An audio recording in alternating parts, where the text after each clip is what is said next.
at jasonsdeli.com, so whether you need to feed 5 people or 5,000, the team at Jason's Deli, they have the credentials and the commitment to keep you satisfied. Freshness is nearby at Jason's Deli with locations at Ridgeway in the Park Place Center, Poplar and Highland, Germantown Road in Cordova, and on Goodman Road in Olive Branch. Jason's Deli. It's wholesome food and no surprises.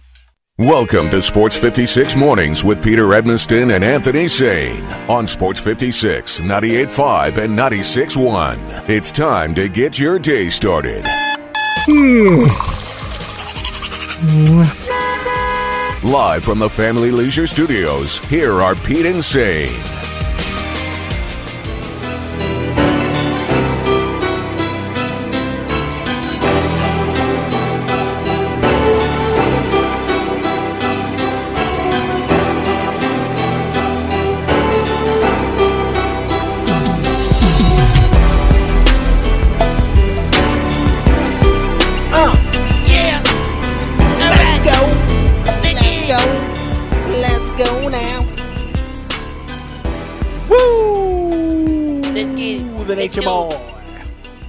Bro, this computer, man. Welcome in, everybody. Woo, man. Computer what a morning. Mad pop-ups. That's John Harden looking at things he's not supposed to be looking at. Oh, you know that's the deal. You know that's the deal. That Johnny Radio. I mean, we can't let him in there with that. You know that. Yeah. You can't let him see. You can't let him look at the computer without, supervision. Man, I don't. Man, I was just out here, I was just hanging out, and I can't believe it, man. I went to some site I didn't even know about. Just clicked a link, and next thing I know, man, the computer's frozen. Somebody's asking for Bitcoin, man, to open it up. I don't know. That's weird, man. Yeah. That's him. What's up, everybody? How we doing out there? There's Zach. My name is Peter Edmonston, of course. He's Anthony Sane. That is Zachary Boy. This is Sports 56 Mornings, live and local right here on Real Sports Talk, Sports 56, 98.5, 96.1 from the Family Leisure Studios in beautiful Memphis, Tennessee, and throughout the entire Mid-South. Welcome in, everybody. I hope you are having a good day. Boy, there's a lot for us to go over the next 3 hours, and we're going to do it with all of you. If you want to join us, you can, and we've simplified, for those that have not noticed, in the last little bit, we have simplified things quite a bit, so that if you want to join us, you absolutely can, and you can do it so simply. All you have to do is either dial 360-8255 to call us right there, 360-8255, or text us at 360-8255, and it comes right in. You can also chat with us as well on the various video platforms that we are streaming on. You can hit us up on social media, on Twitter. I'm at Peter Edmonston. He's at Sane Asylum, and at Rack City Zach, at Sports56 WHBQ. Any way you want to get in touch with us, we are open for business and ready for you here in the Family Leisure Studios. It's already a little bit warm out there compared to what it has been in weeks past. You can see that we're starting to get closer to summer now. It's almost 70 degrees now. High today, though, not going to get too much hotter, and it is going to rain a little bit this morning and afternoon and all that. So expect a little bit of rain for much of the area. Scattered showers, they say, Anthony's saying, so I don't know what that means. Could be scattered over your area, maybe not. Maybe it'll be there, maybe it won't be. I don't know. But expect the possibility of some showers for you today. How you feeling? I'm good, man. I'm feeling really How's good. How's the allergies? Actually good. You got all you got all your meds taken care of? You good? No, I ain't been taking nothing, man. I've been all right. Oh, just cleaned out. It's just better out there right now. Okay, all right. Zach, how are you? I'm doing well. Still got to take care of some minor stuff. But oh, okay. Other than that, it's always minor. What do you mean by minor? Just what does that mean exactly? Like small, like to me, it's small stuff. Like I gotta edit something, and then I got done with some paperwork stuff yesterday. So Yeah, paperwork. Yeah, very important. Well, I gotta tell you, today the high is going to be in the mid 70s, and then that's pretty much it. After that, best I can tell, based on my expert meteorological acumen that I have and all the training that I've undergone to be the meteorological expert that I am, it's basically going to be summer starting tomorrow. Highs in the mid-80s, and then over the weekend, we got our first batch of highs in the 90s. So it's coming. It's coming. Hot, probably humid. Welcome to summer. Summer is here. You want to get those summer activities going? You want to do that cookout? I'm thinking about doing a little cookout this weekend. So it's gonna be hot. I'm just gonna let everybody know that coming up. Obviously, so much of the attention focused tonight. The very first set of play-in games in NBA history. I'm not counting the bubble thing last year. That was That was kind of an anomaly. I don't know. That was exactly the Zion Williamson Invitational. It was. He didn't even have show up to the his own audacity to thing. show up. It's incredible. No, tonight the play-in tournament begins with Hornets-Pacers, the 9th, 10th matchup. A winner advances to play the loser of 7-8. The loser of Hornets-Pacers goes home. Very first one of those. And that will be a 5:30 tip-off on TNT. So an early one. Tomorrow night is 6:30 tip-off for the Grizzlies and the Spurs, by the way, because of the doubleheader nature of the schedule. And then the nightcap tonight will be Wizards and Celtics. That's the 7-8 matchup. The winner goes on to the playoffs as the 7 seed. The loser goes and plays the winner of 9-10, and that will be that on that. So we'll talk about a bunch of the play-in stuff coming up here in just a little bit. We'll talk about controversy in the horse racing game. We'll talk about incredible stuff in the baseball world. We're going to talk about a little bit in the college football world, a few updates from here and there, a little hoops internationally, a little draft talk, all of that on the horizon coming up here in over the next 3 hours. And obviously we're going to really break down the whole thing when it comes to the play-in game. So that's all here for you on Sports 56 mornings.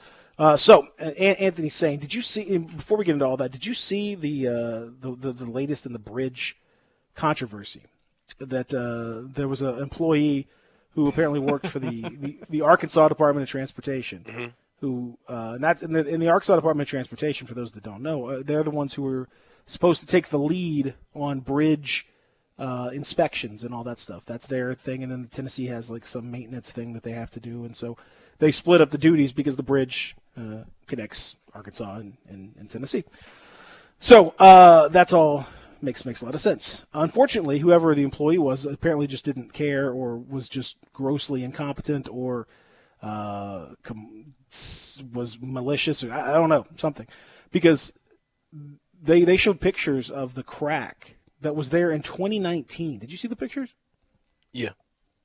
The old ones, yeah. The crack from 2019, the old ones. Mm-hmm. So apparently this person is potentially going to be, arrested and charged with endangerment, reckless endangerment, and all that stuff because of the. This is crazy, man. That crack was crazy in 2019, and that didn't. You're telling me only one person is responsible for like that whole thing, like. That person could just be like, nah, it looks fine. Like I don't want to mess with it. I don't feel like doing much of stuff. It'll be cool.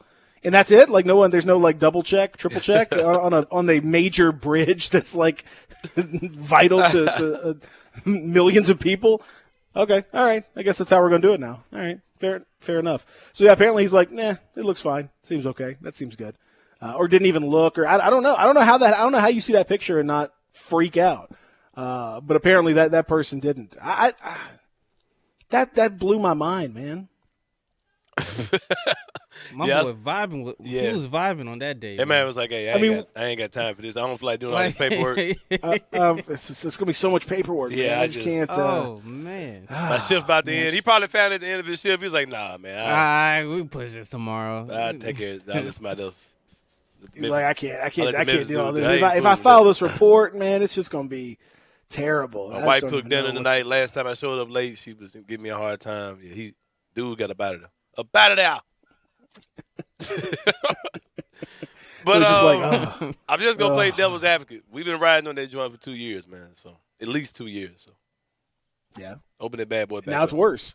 Now it's worse. Open that joint back up. Man. And now that thing's about to just fall into the Hey, we lose It's like one. my man walking, my man going around here, his engine just like, in his car, just like making all kinds of noises. It's fine. It's fine. No, it's fine. The tire's fine. It's I can still drive on this tire. No big deal. It's like down on the ground. He's on the rim. I can still drive on this thing. No big deal. About to grind his car into just end up in a ditch. But do we really need all the beams though? I mean, I guess we could find out how many we need, but that's probably not the way I would want to do it. I don't really want to. I don't want to play that. I don't want to play that game. I don't want to play Yeti and the Spaghetti. I don't know if you ever played that game. No. But I have put together furniture from IKEA, Wayfair. With pieces missing. Yeah. Still works. It works okay sometimes, and then sometimes there's an issue. Yeti and the Spaghetti is when you put a bunch of like plastic spaghetti over this bowl, and you set a little white Yeti over it, and you play with the kids, and you take turns taking individual strands of spaghetti out until the Yeti falls in. You don't want to be the one who takes that strand out, the one strand that doesn't, that now all of a sudden it can't support the weight of the Yeti. That's where we are right now. Which beam is the one that doesn't support everybody else? It's like you're playing, what's that game? Jenga? Jenga. Yeah, a little bit Jenga. Yeah, a little bit of Jenga. I'm just saying, man, I can't deal with the fact that we have one person responsible for this. That just one person is and the same person who's allowed to mess it up in like 2019 and 2020. Maybe mix that up a little bit. Maybe see if someone else can take a stab at it. Like, oh, you know what? This doesn't look right. Oh man, boy, we really messed this thing up. Man, incredible. One of the great incompetent performances in a long time. So I don't know how you fix that. God knows how you actually fix a full beam of a bridge that's without taking the whole thing down. I don't know. Not my job, but yeah, it ain't my job. That seems hard. I'll say that. It seems like hard. Even if you didn't want to fix it, because it's not his job to fix it. His job is to let people know, hey, y'all got this going on. Yeah. This is a big problem.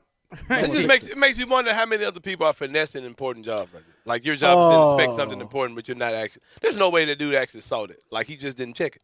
He took a trip to Memphis, went and got some barbecue. Caught a Grizzlies game maybe, and got up out of here. For real. Went to the for Civil 2 Rights years Museum? though. Yeah. Yeah, he went to the Civil Rights Museum. Something tells me that guy did not go to the Civil Rights Museum. I don't know. Damn these rights. Damn your right to drive across the bridge safely.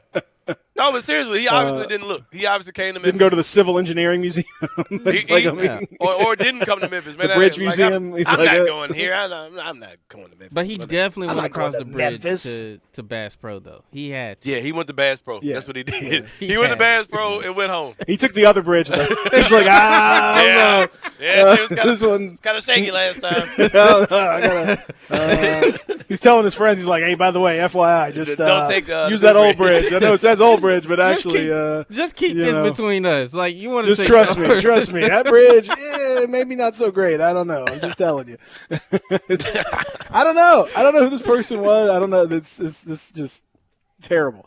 Terrible, man. Oh, and man. that was what you just said is my takeaway. I had that conversation with my wife yesterday, and she said the same thing. She's like, "Well, okay, I mean, who else messing up now? What else do we not know about people inspecting stuff?" And I mean, this is. If you start thinking about it, it's like, oh God, like. Yeah, man. This is some it ain't good. Some scary. I don't like any of it. Man.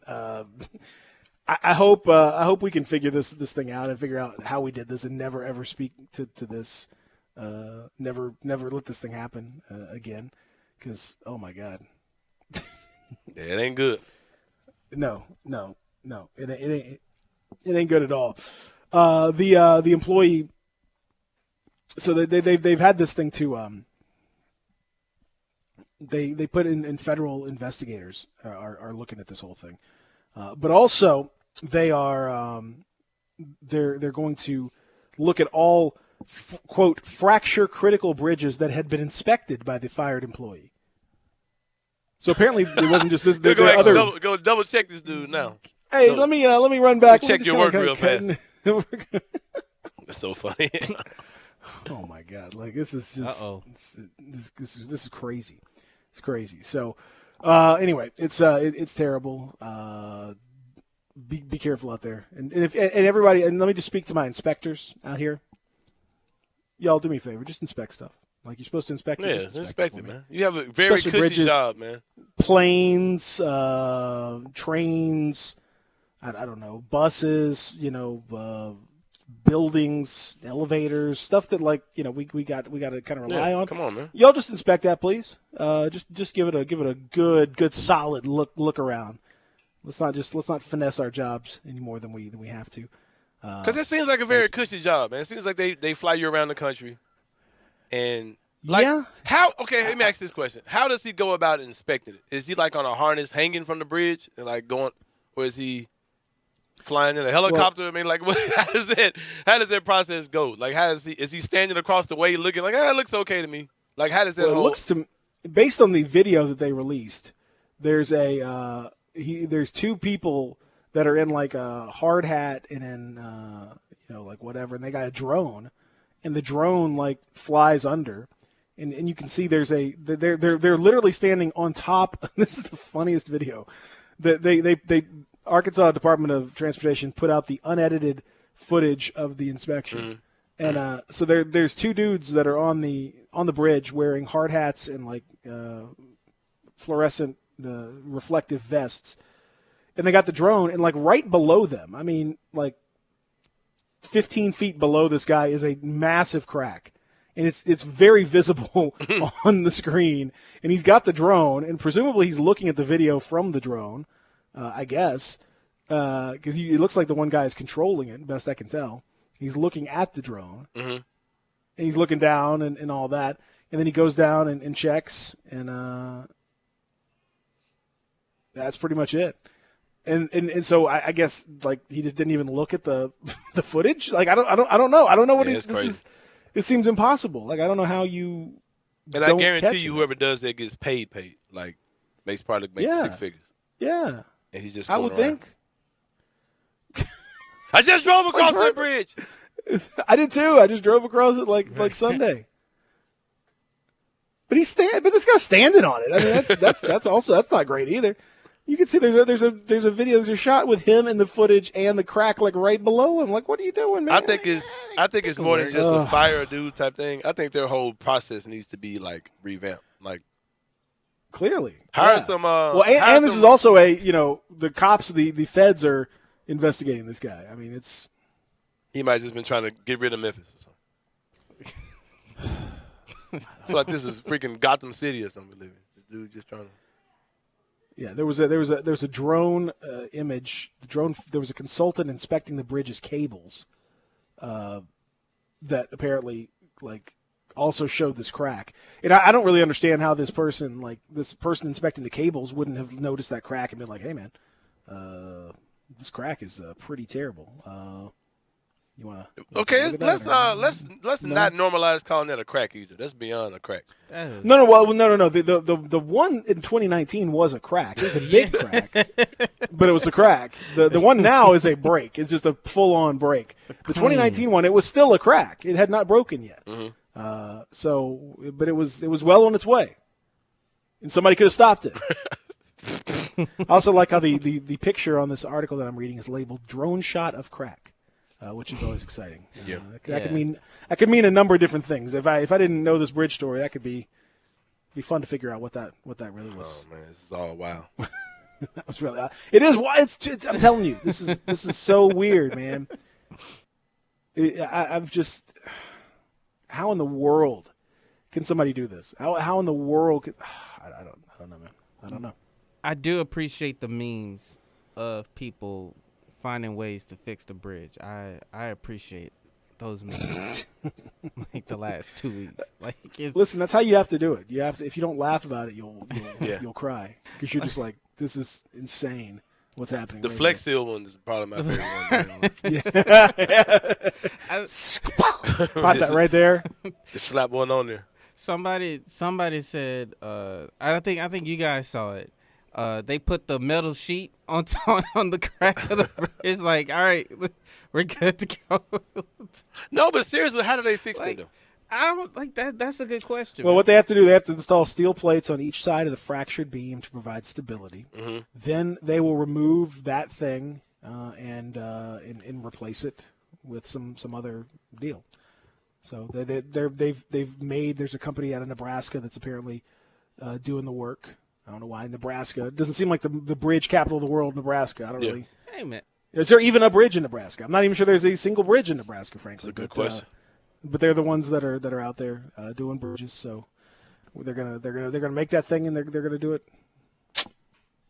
Incredible! Like incredible! Can we incredible? Can we outsource the materials?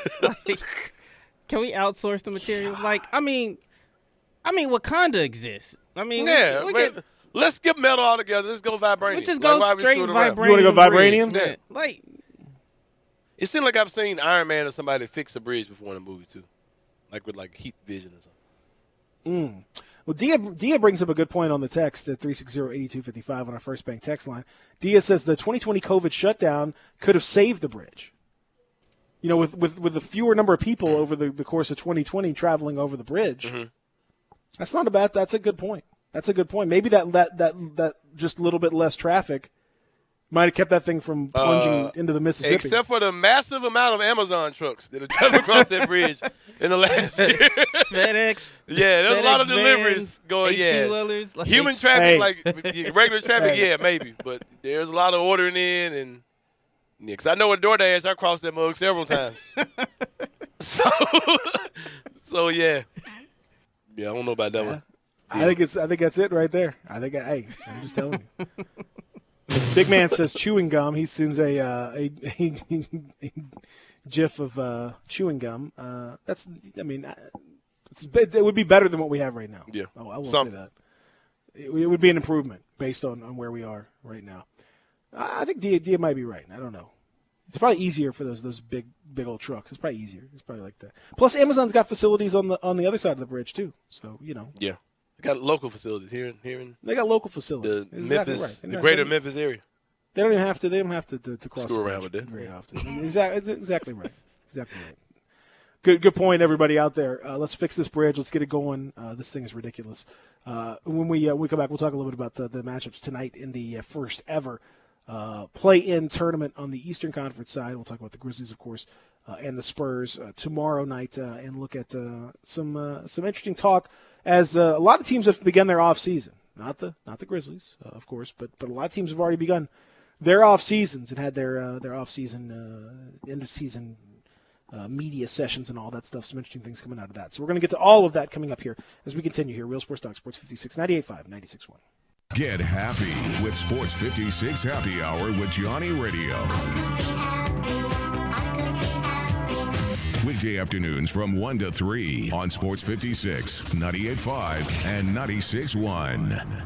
They've raised the bar again at Homer Skelton Hyundai and Genesis of Olive Branch. I like to say this is the new standard, the way car business should be done. And to prove it, out of 355 dealers in America that sell Genesis cars, the one in Olive Branch, Genesis of Olive Branch, was top 50 in the country, top 10 in the region, and number 2 in the district. And guess what? They want to be number 1. That means there are opportunities out there for you. It's the safest, and every new, latest bit of technology that makes the experience of driving a car better, they've got it at Genesis of Olive Branch. If we start with the G70, the highest performing car I've ever owned, all the way to the G80 or the G90, the biggest of the sedans, you'll love everything about the car. If you would like to try the new SUV, the GV80, you call Vinny Gerard at 662-890-6684. He will bring it out to you.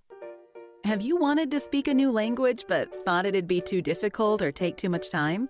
Then try Babbel. In just 15 minutes a day, Babbel teaches you conversations that you will actually use. With 14 languages and lesson topics like travel, business, relationships, and more, you'll learn what matters most to you. Babbel. Language for life. Learn a new language with ease. Go to Babbel.com to try for free. That's BABBEL.com. There's an institution in East Memphis that I love talking about. It's the Spirit Shop at 4848 Poplar Avenue, right down the street from Clark Tower, and it looks like a log cabin. It's been around Memphis since 1969 with a family-owned, friendly, knowledgeable sales staff that is just a wonderful place to go. I love going in and talking wine or bourbons, and they've got such great selection. So if you've not visited the Spirit Shop in a while, it's been remodeled. You'll love what you see when you need spirits. Tell Eddie Wollo said hello. If you're going on vacation, making a college campus visit, or if business takes you out of town, there's just no better place to board your dog than Barks and Recreation, 965 Reddock Cove between Bud Davis Cadillac and the Blue Plate Cafe in East Memphis. Boarding, daycare, grooming, we have the best of everything at Barks. Indoor-outdoor kennels so your family member can go in and out as they please. Indoor and outdoor play areas. 4 walks a day. Group play and individual attention from the best staff in the Mid-South, which includes an overnight staff to ensure the safety and comfort of your pet 24 hours a day. All reasons to choose Barks and Recreation above all other boarding and daycare facilities. BarksDaycare.com or 509-0909. Check us out and make your reservations now at BarksDaycare.com. If your dog could speak, he'd say Barks. Sports 56 traffic.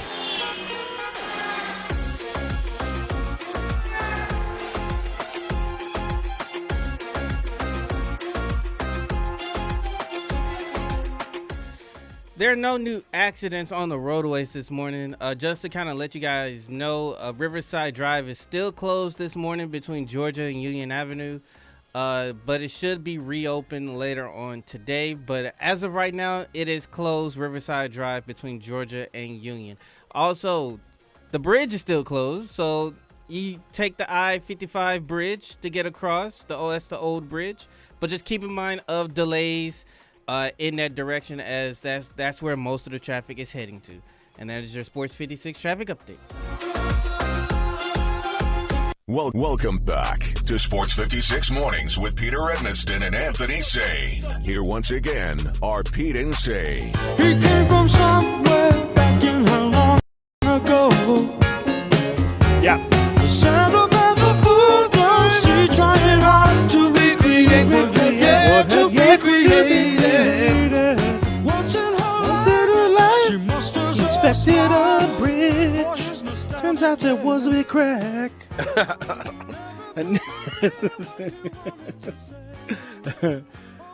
Only to realize the damn thing fell apart. She was messing around on his job, and he didn't. He's under a federal indictment from the cops. Oh man! This is to He an was apology. Anybody else would surely know. With 2 Bass Pro. Oh man! Soft rock legend. That's all you got to say, right there. Hour number 1, live in the Family Leisure Studios. Pete and Sam with Zach. We're not vibing. We're having fun out here. We would be rock solid bridge inspectors. I can tell you that. We wouldn't be out here just messing around. I know. Endangering For lives. that kind of That's not money, what we I'd be, do. man, top flight bridge inspector of the world. Like,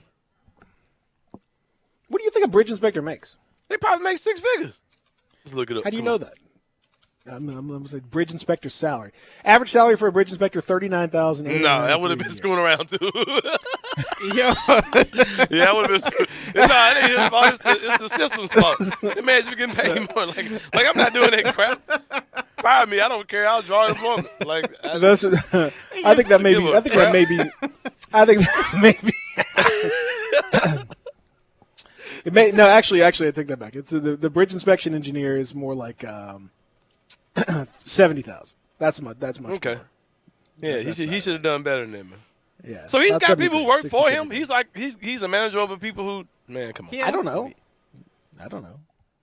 Bridge inspectors make 40 G's. Hey man, you gotta pay me good money to sit on a beam over one You're of not the sitting on the largest beam. He's not out there like he's not. I don't think he's sitting on. I don't think he's out there like shimmying on each one of these beams to make sure that it's safe. I think you just get a drone or just go out there and take a look, maybe rappel down or something. I don't know.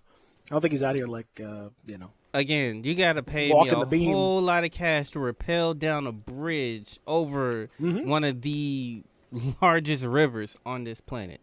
You got to pay me a lot. I wouldn't do it. I wouldn't do it, but that's not my job.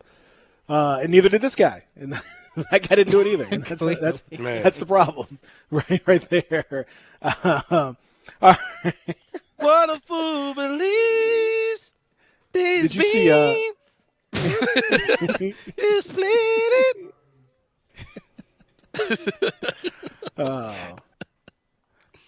Shout out to Kwame Brown. Oh He's, yeah, become very good on Kwame went off on these. Kwame Brown. I haven't even Hey, seen man. what triggered him though. Like I've seen him going off, but I haven't seen what triggered him at all. I haven't either, but I like his video, Oh, the one man. when he went off, but also the one where he reminisced about he and Kobe going for 82 points that night against the Raptors. Bro, come on, dog. He and Kobe. Come on, man. You can't do that. He said, "Did you not see the screens I was setting?" I was- I like guys like Kwame Brown who know that their whole life, their whole NBA career is a meme, and they just kind of embrace it. Like I'm okay. just with lean into it. That's it. right. Lean into it. Made good money. He's got made great Michael money. Michael Jordan got in that guy's head and just completely Mm-hmm. ruined him as a player. So I guess he might as well just Came into the league too young and for the wrong team, wrong guy, Jordan. No, it's just so many things went wrong for him. He should have been playing for the Grizzlies, like right now Grizzlies. We would have molded him, shaped him.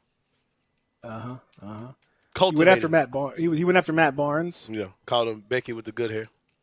Yeah. And Matt Barnes responded by saying, "If you want to be mad at anybody, be mad at MJ for picking you number one." Yeah.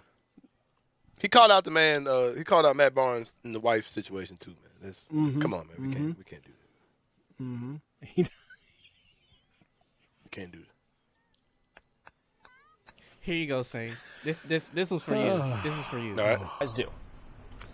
Is that a trick question? You tell me. They gave up Kwame Brown. Who First cares? rounders. I could care less. Tied into his salary for 4 First years. of all, understand something. When you're giving up first-round picks, if you are a quality team in playoff contention, it really doesn't mean that much. That's number one. Number two, and more importantly, Kwame Brown is gone. The City of Angels, Hollywood, just should be celebrated. Throw a parade already, whether you win a championship or not. This man was a bona fide scrub. He can't play. No disrespect whatsoever, but I'm sorry to tell everybody the truth. The man cannot play the game of basketball. He has small hands. He can't catch the ball. He's got bad feet. He can't really move, even though he's mobile. Doesn't really know what he's doing. Doesn't have a post move that he puts to memory that he can do 2 times in a row. He has no game whatsoever. Plays no defense. Doesn't have the heart, the passion, or anything that comes with it. And you're asking me whether they gave up too much? Please, the Los Angeles Lakers knew exactly what they were doing. They should be celebrating right now, and Kobe Bryant should not be saying a word. His contract comes About off the anything. books, and as you know, in the NBA, it's all about contracts. So Memphis now gets a lot of cap. Anyway. Who did we draft with those picks we got from the Lakers? Let's see. Nobody. Former Grizzly Kwame Brown. And he actually did play a couple games for us too. Did he? I think he did. I I know he was on the did. roster. I don't think he. I Yeah. don't remember him ever even showing up in Because Memphis. because I was definitely on that Javaris Crittenton No, I was on the Javaris Crittenton train. bandwagon. Yeah, Like, yeah, I was yeah. on that way. Balance. Yeah, Javaris with the pistol. Yeah, Kwame Brown played 15 games for the Grizzlies in 07-08 and started one game. Yeah. I thought I did remember him playing. So. Did you know, ladies and gentlemen, after the trade, he comes in with a debut against the Milwaukee Bucks and scores 4 points and grabs 4 rebounds in a loss to the Milwaukee Bucks. And he closed out his career in Memphis with a 8-point performance against the Minnesota Timberwolves. So we'll always have those sweet memories. Memories, yeah. And what is the most important point to make about that particular game against the Timberwolves? His finale, Anthony Sane? There isn't one. No, that's wrong. There is one. It's the day I got married. Oh, wow. You got His married. final game with the Grizzlies Yeah. was the day I got married. Shout April out to 12th. both of y'all. 2008.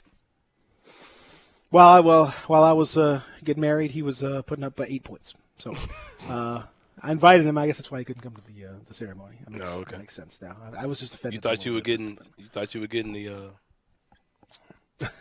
I was gonna get a nice gift. No shows you. Yeah, I really just wanted the gift. I knew he made some good money, so so send that invitation. Sometimes you send the invitation to the wealthier folks. You might want to take a risk on that a little bit. So you got to do a little wedding planning. see who might show up, who's likely to actually show up, who's likely to send a gift but not show up, who's likely not to send a gift or show up. You got to play all that stuff out in your head when you're planning the wedding. You got to know exactly what's going on there. So as I mentioned, the teams, many of the teams in the NBA, 10 of them to be exact, are done. They're out. They're not playing. That's it. They've had their final game of the year. The other teams that are involved, starting tonight, in the Eastern Conference. And before we talk about some of the things that were said yesterday at the closing out of some of these teams, I have to say tonight I'm really, really, really pulling hard for Russell Westbrook and the Wizards. Why so? Well, number one, Russ has had a phenomenal year. It's been a great story. You appreciate the effort that he's shown and he's been incredible over the last little bit. You got Bradley Beal has invested himself into that franchise in a way that a lot of other star players probably wouldn't, and has kept the faith, has not demanded, in fact, has asked not to be traded. I think they've played really well at the end of the season. Mm-hmm. They've earned some respect, and I think they're. And the alternative would be the Celtics. I don't want to see the Celtics make the playoffs. Celtics don't deserve to make the playoffs. Who wants to see that crap? You talk about the opposite. The much more entertaining thing for the Celtics is to implode and to miss out on the playoffs altogether. And the first step to that is losing tonight to the Wizards. So I hope that happens. Then I hope that the Celtics go on to play the loser of the Pacers Hornets game, or the winner of the Pacers Hornets game, and lose that one too. I would love to see. Why not? I want to see the Celtics just implode.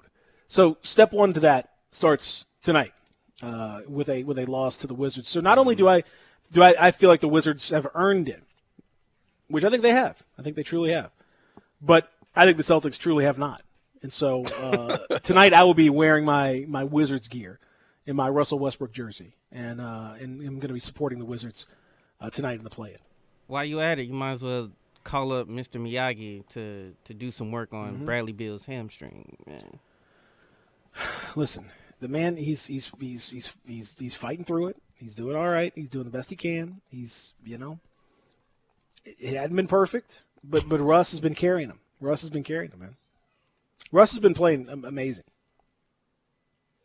Has he not? Yeah. It's time. It's time for it's and then isn't it more fun to watch the Celtics just completely crater? Oh yeah, for sure. And I can't wait till Kyrie comes on Friday and we can just get on his head because the Celtics are done. They're done like a Waffle House steak. And then considering the fact that they held on to the Grizzlies pick so long and didn't willing to trade it, so it's like.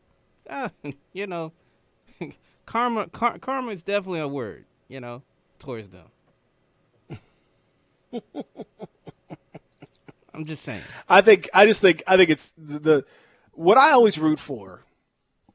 Apart from, I always hope the Grizzlies do well, but I root for stories and I root for chaos, and so the combination of stories and chaos. If the Celtics lose tonight and then lose again. If they miss the playoffs altogether, or if they lose tonight, win on Thursday, and then go to the playoffs and get swept out or something by the Sixers, that'd be great. So either way is really fine with me. But I think the funniest would be them missing the playoffs altogether. And they could. The Pacers, Hornets both are frisky. So whoever wins that's going to be game. And if the Wizards just get another vintage performance from Westbrook and beat the Celtics, and the Celtics it's very doable. It's very doable. So I'd love to see it. I think it's fantastic. Now that being said, if they get to the playoffs, if they get to the playoffs proper, and they play games 3 and 4 in the playoffs. Let me look at the timing on this. It would be close. But they will, TD Garden, their stadium, is going to allow full capacity beginning May 29th. As if they make the playoffs? That's 11 days from now. 11 days from now. So I'm thinking 11 days from now. I don't know if that jumps into effect by the time that Game 3 of the playoffs would that be Game 3 and 4 of that series? I don't know what the first round schedule. Well, that ain't is. happening no way, so you ain't got to worry about it. I mean, valiant effort, but. So I'm trying to see what the date would be. First round begins on May 21st, which means I don't think it's going to be there in time. I think it would have to be like Game 6 for that, but if that were to come into play for the Celtics. But they have full capacity. I don't know of any other team that has full capacity for the playoffs. Do you know of any other team that's I know some that are at 70 or 50. Grizzlies have moved up to 40% at FedEx Forum for the matchup tomorrow night. That's basically double where they've been. But TD Garden is going to allow full 100% seating. First arena I've seen that would actually do that. So I think that's kind of taken with a caveat though, because nobody's actually going to have that many people actually show up. Like nobody's going to have a sold out arena. Like this just not. You don't think so? No, the Grizzlies aren't going to have 40%. I'm not talking the Celtics fans.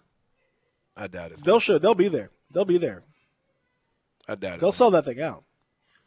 100%. I had to see it. No doubt about it. The Utah is at 70%. They might get that. Yeah, they'll probably get that. If Utah let 100 in, they would have 100. They'd have everybody. I don't know if you noticed or not, but there's a huge amount of people out there who don't give a flip about any of this. Yeah, you ain't lying. Then wasn't Utah the place where the people like they're talking about their frequencies and vibrations? Won't let them get, yeah. Yeah, you're probably. There's a lot of people out there don't care at all about any of this stuff, so they'll be there. They don't care about none of it. Utah, but Utah at 70%. Actually, that might make a huge difference. This is where home court advantage is actually going to make a potentially interesting difference. If you have one team that has 20% and one team that has 70%, that's a major difference. We talked about how this year road records were the best that they've ever been in the NBA because of there's no fans and what is a road game if there's no fans chanting against you and all that stuff. It's not the same atmosphere. Well, now you actually have fans. 70% fans is going to feel like 1 million fans to when you've played all season with nobody in the arena. That's going to be like, oh my God, like this is crazy. I think that's a really interesting factor to the way this whole thing's going to go down. We haven't really thought about it. And it's a situation that's never occurred before. Obviously, all this is pretty unprecedented, just in general. When we come back, we'll talk about some of the other things that were said by some of the teams that were not in the postseason, including Anthony Sain's favorite squad, the Pelicans. We'll discuss that when we come back. No Sports Talk, Sports 56, 98.5, 96.1. Sports Time with Wallo and Stacks. Weekdays from 3 to 6 on Sports 56, 98.5 FM and 96.1 FM. You've heard of James Gaddis Jewelers, but have you heard what they've done lately? Everything. A tremendous selection of diamonds and jewels, gold, silver, and much more. Lots of watches, tons of custom-made jewelry, fine gemstones, bracelets, necklaces, so many choices. Romantics will love the one-of-a-kind estate and vintage jewelry. James Gaddis has experts to help you with wedding and engagement rings, plus 2 repair experts for fine watches and jewelry. Layaway and financing available. James Gaddis Jewelers at 4900 Poplar. Welcome to Triumph Auto Sales, where you'll have a great car buying experience. Triumph Auto Sales is your #1 source of quality pre-owned vehicles ranging from lease returns to new car trades, all at huge savings. Plus, Triumph has a full array of financing options to meet your needs. Find your next car online at triumphautosales.com or stop in today at 4875 Elmore Road. Triumph Auto Sales will help you get the vehicle you want at the price you need and the service you deserve. For a great car and a great experience from a local and family-owned business, visit Triumph Auto Sales. I'm here with the great Pat Donahue from the Rendezvous Restaurant Shipping Department. Thanks, Brett. We've been shipping our ribs all over the country now for decades from our USDA-inspected shipping kitchen in the Pinch District. We hand-cook our ribs in pits that Mr. Charlie built over charcoal, just like they do at the restaurant. So what comes in a rib box? We could do pork shoulder, we could do ribs, our sauce, seasoning, baked beans, coleslaw. We'll even throw in Pancho's cheese dip with our nacho boxes. We also put a bag of Rendezvous seasoned popcorn, heating instructions, some chef hats, some wet naps, and some other helpful tips from our kitchen. We ship our ribs overnight, exclusively FedEx. And we put them in nice packaging. We don't ever want to use styrofoam, so we use corrugated cardboard, actually 2 boxes that fit nice together, so the ribs get to you, your loved ones, or your clients in a safe, wholesome manner. Rendezvous ribs are perfect for out-of-town clients, customers, loved ones. We also ship ribs for any occasion. Where do we order these great ribs? You can go to www.hogsfly.com or give us a call at 1-888-464-7359. Charlie Burgos' Rendezvous Restaurant in the alley since 1948. Nestled in the heart of East Memphis, located corner of Park and Cherry, is a beautiful residential neighborhood. I'm here at Town Village Audubon Park interviewing a new resident, Carolyn. Share with us why you chose Town Village. Well, if your parents or special friends need to make that big move, let me share with you my experience. It was tough for me to leave home, but then I discovered Town Village. I would like to highly recommend Town Village to you and your loved ones. After looking at all the amenities and meeting all the people and staff, I was hooked. From restaurant, bistro, 3 meals per day, housekeeping, transportation, security, health care, physical therapy, exercise room, and even a heated pool and spa. Come see us and make your new home at Town Village. Visit us and call Daniel at Town Village Audubon Park at 901-374-7342. There's no place like home, Town Village. Welcome back to Sports 56 Mornings with Peter Edmiston. Yes, I will be good, I promise. Co-hosting Sports 56 Mornings is Anthony Sane. That's great, man. Now, back to Peter and Anthony. And my one desire is keeping you satisfied. Yep. Baby, when we're together, say I'm alright and you're alright. It's like paradise. I just want you to know how I feel. Feeling good, feeling great. Feeling great. Feeling great, feeling great. good. Feeling How are good. you? How are you? Y'all don't know about that. Man. You was on the porch when they came up. Oh, it's one of my all-time favorites. Absolutely love it. Welcome back as we continue hour number 1. We're wrapping up hour number 1. Hour number 2, of course, obviously, is going to be on the way after that. And then no prizes to figure out what comes up after hour number 2. Why, it's hour number 3. Yep. We'll do all of that here on the program. Yesterday, because they didn't have anything else to do, they certainly weren't going to be in the playoffs or the play-ins or anything like that. The Pelicans had their final end-of-season media meeting. Because, listen, what else are they going to do, Anthony? Saying, I mean, what trash, nothing else going on, so you might as well meet with everybody and just have everybody over, say hello, have a little cookout. And so they did that, and one of the things that was discussed was Lonzo Ball, and Lonzo Ball, of course, is they're going to figure out what his restricted free agency and all that stuff is going to be. He said, for the record, that he would, quote, love to be back in New Orleans next season, but he said he needs to talk to his agent and see what happens. He thinks that they have the right pieces in New Orleans, they just need to put it together. There was some talk during the season that he was on the trade block, that they were interested in moving him potentially. My question for you is like, we're now to it. Look, this is go time. You got to figure it out because you got to pay this man. There's a restricted free agent. Somebody's going to pay him. How good is Lonzo Ball really? I think he's better than he's looked with the Pelicans. I think he needs to go to a team where he's the point guard, where they actually let him be the point guard and not whatever they were trying to do with him in New Orleans. He's the point guard. Let him. And he hadn't had a chance to do that. He had that one season when the Lakers were bad, his rookie year, and then LeBron came. He took him off the ball. Then he goes to the Pelicans. Did you know they took him off the ball? He should be a point guard. That go to Chicago. Lonzo Ball's career shooting percentage is under 40%. He's a playing out of 39.7% He's playing out of career position. shooter.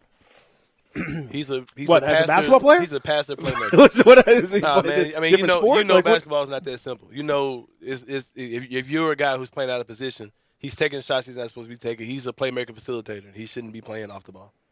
And he should just go. I guarantee you, if he goes to another team where they let him be the starting point guard, you'll see a much better version of Lonzo Ball. It's like if you took John Moran and said, "Hey, go be a shooting guard." How would that look? He wouldn't be the same. He's got to have the ball in his hand. I mean, I feel like he's played a lot of the time with the ball in his hands. Like No, he's he not. hasn't. He's not been. He has not. Yeah, he is. I mean, now they've messed around with Point Zion or whatever, but this year especially they've allowed him. You know, he's had the ball in his hands because they got rid of Drew Holiday. You know, he was definitely for the Lakers those early seasons. He had plenty of the ball in his hands. In his first 2 seasons in LA, we kind of saw what that looked like with him. But the team that was bad, send him to a team that where he can get some guys and get out there and run with him, and Lonzo will be okay. I'm a Lonzo guy, bro. It's gonna be hard to get me to speak against him. I think the guy's got screwed around his whole career. It's all about fit and what team you're with. And I don't know if you've had 2 different teams and neither one is a fit, then that starts to become an issue for you. If you've been in 4 years, 2 seasons, what about Chauncey Billups each, and he's not Chauncey Billups. I'm just saying what you're saying isn't necessarily true. Yeah, but no one is going to be able to say whether with categorical certainty whether it's true or not until after his career is over. But at this point, if I'm out there, I'll just say it like this: if I'm out there as a team, and I'm looking to potentially pay Lonzo Ball max money or like some huge contract in restricted free agency for a guy that is right now shooting under 40% for his career from the field, and even as an improved shooter, he's shooting 41% from the field in his 2 seasons in New Orleans. He can shoot threes. He's 38% 3-point shooter, so that's pretty good. But he cannot inside the arc. He's no good. Does not get to the foul line at all. Is not aggressive in that regard. I don't. He's not the passer that his brother is. That's for sure. I don't know. I'm not sold on Lonzo Ball. I think it's an interesting. He looks, and he's not even as young as you think. He'll be 24 at the beginning of next season. That's fairly advanced in terms of age for a guy like that. I don't know. I'm not into it. And the thing for New Orleans is if they're going to lean into this Point Zion thing, which is something that David Griffin said they were going to do, and play Zion as the point guard, but then I don't know how many minutes you're going to have Lonzo Ball as the guy on the ball. I'm not sure that's going to work for them either. I mean, what are you asking me though? Who do I think like he's going to get paid this summer, and I think the team will be smart for doing. That's He's really a point what guard, I'm saying man. is he going to get like a max? No. He'll probably get like what's the MLE would be like 11, 12. Yeah, well, I mean, I think he's going to get that. That's not what I'm saying, Peter. The MLE will be 11, 12, right? Probably somewhere in there, yeah. He'll probably get 10.5. 15, 16 a year, somewhere in that range. And I think that's fair money for him. I think he's a little bit better than a mid-level player. You think he stays in? He's 24 years old. Yeah. How? He'll be 24 at the beginning of next year. How? Next season. He was born October 27th, 1997. That's how. But I'm saying he only played 1 year of college. This is his third? Wait, he's the same year as not Jaren. No, he's the year before Jaren. This is his 4th season. Okay, that makes sense then. Yeah, with my Jaren, because he came out with Fox. Jason Tatum. Yeah, that's right. But Jaren is still 21. That's the crazy thing. Jaren is so young. Yeah, Lonzo's older than I thought he was. That's what I mean. He's older than you think he is. He had 4 years in the league. You would have thought that there would have been more advancement from some level of his game, but he has flashes where it's like, oh man, this guy looks great, and his shot has definitely improved for sure. But I don't know. I mean, Peter, just say you Alonzo hater. So it's fine. I'm not a fan of it. I'm not a fan of his game. I don't really care one way or the other about Lonzo Ball the person. He seems like a nice guy. I don't care about that. I'm a fan of LaMelo. I'm a fan of his brother. Mm-hmm. Can we have his like brother is? I'm gonna go ahead and pay him his brother right now. I'll give him a max contract right now. Yeah. Can we have a discussion about the Pelicans as a whole? Like, I understand, like, we're focusing in on Alonzo and like his development, but I feel like this is a bigger picture than just Lonzo. They should have traded him at the deadline, man.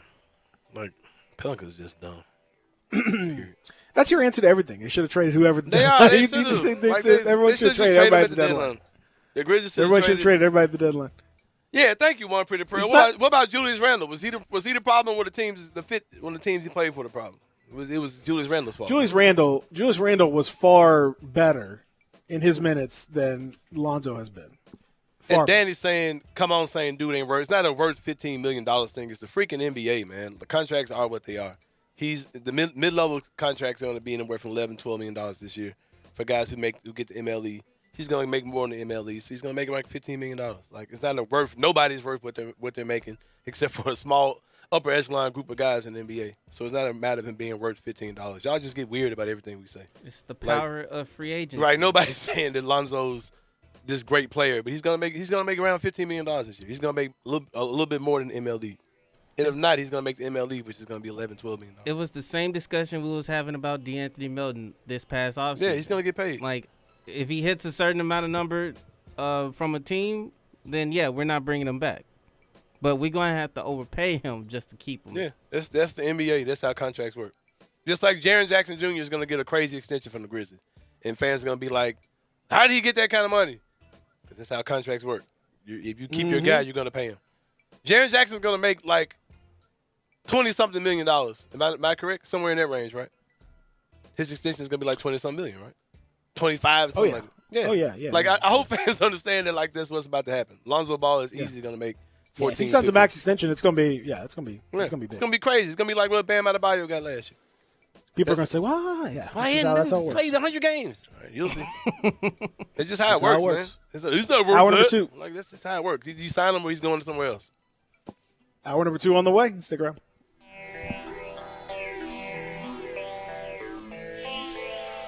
They've raised the bar again at Homer Skelton Hyundai and Genesis of Olive Branch. I like to say this is the new standard, the way car business should be done. And to prove it, out of 355 dealers in America that sell Genesis cars, the one in Olive Branch, Genesis of Olive Branch, was top 50 in the country, top 10 in the region, and number 2 in the district. And guess what? They want to be number 1. That means there are opportunities out there for you. It's the safest and every new latest bit of technology that makes the experience of driving a car better. They've got it at Genesis of Olive Branch. If we start with the G70, the highest performing car I've ever owned, all the way to the G80 or the G90, the biggest of the sedans, you'll love everything about the car. If you would like to try the new SUV, the GV80, you call Vinny Gerard at 662-890-6684. He will bring it out to you. The summer of fun is here now at Mario's Pools.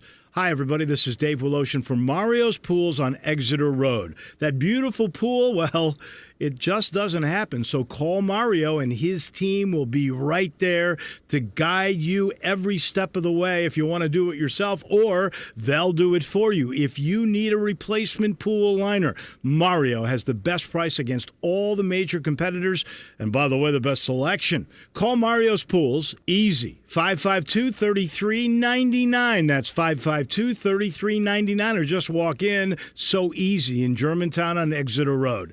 The great thing about Mario is he always takes that extra step. He gets to know you and your pool. He'll do everything he can to make it perfect. Mario's has an A rating with the Better Business Bureau. You can check out the reviews on Facebook. Don't be a slave to your pool. Call Mario Pools today, 552-3399. Getaway Sports Bar, the best kept secret in town. Open noon to 1:30 a.m. 7 days a week.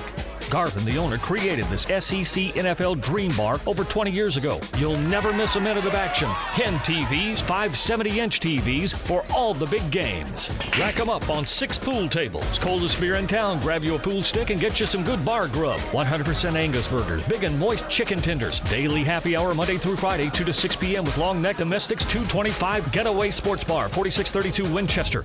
Hi, folks. Bob Burkheim for Sunrise Chevy. You know Sunrise has the best selection, price, and has financing for everyone. But did you know you can bring your vehicle to Sunrise's award-winning, state-of-the-art certified service department no matter where you bought it? Maintenance, engine, transmission, brakes, or tires. Bring it to Sunrise. Need body work? Tell your insurance agent you want to bring it to Sunrise. Schedule an appointment at sunrisememphis.com. Find new roads to Collierville. Check out the all-new Sunrise Truck Corral. Huge selection of nothing but trucks. All makes, all models, all prices, all trucks, all the time. Next to Sunrise Wolf Chase. At Jason's Deli, when you're dining in or picking up curbside, you can expect wholesome food and no surprises, just delicious sandwiches, crisp salads, and quick quality meals made with the freshest ingredients and no artificial trans fats, MSG, high fructose corn syrup, or artificial colors and dyes. Around here, a lot of thought goes into what we put into our food and what we take out of it, because you're not just taking a bite, you're getting a taste of who we are. New items are constantly being created to expand our menu for all tastes and special diets with vegan and gluten-free options available. Convenience and on-time delivery you can count on. It's just a click away at jasonsdeli.com, so whether you need to feed 5 people or 5,000, the team at Jason's Deli, they have the credentials and the commitment to keep you satisfied. Freshness is nearby at Jason's Deli with locations at Ridgeway in the Park Place Center, Poplar and Highland, Germantown Road in Cordova, and on Goodman Road in Olive Branch. Jason's Deli. It's wholesome food and no surprises. We are Sports 56 WHBQ Memphis, W253DF Memphis, and WIVG Tunica Memphis. Flynn Broadcasting Stations. Sports 56 traffic.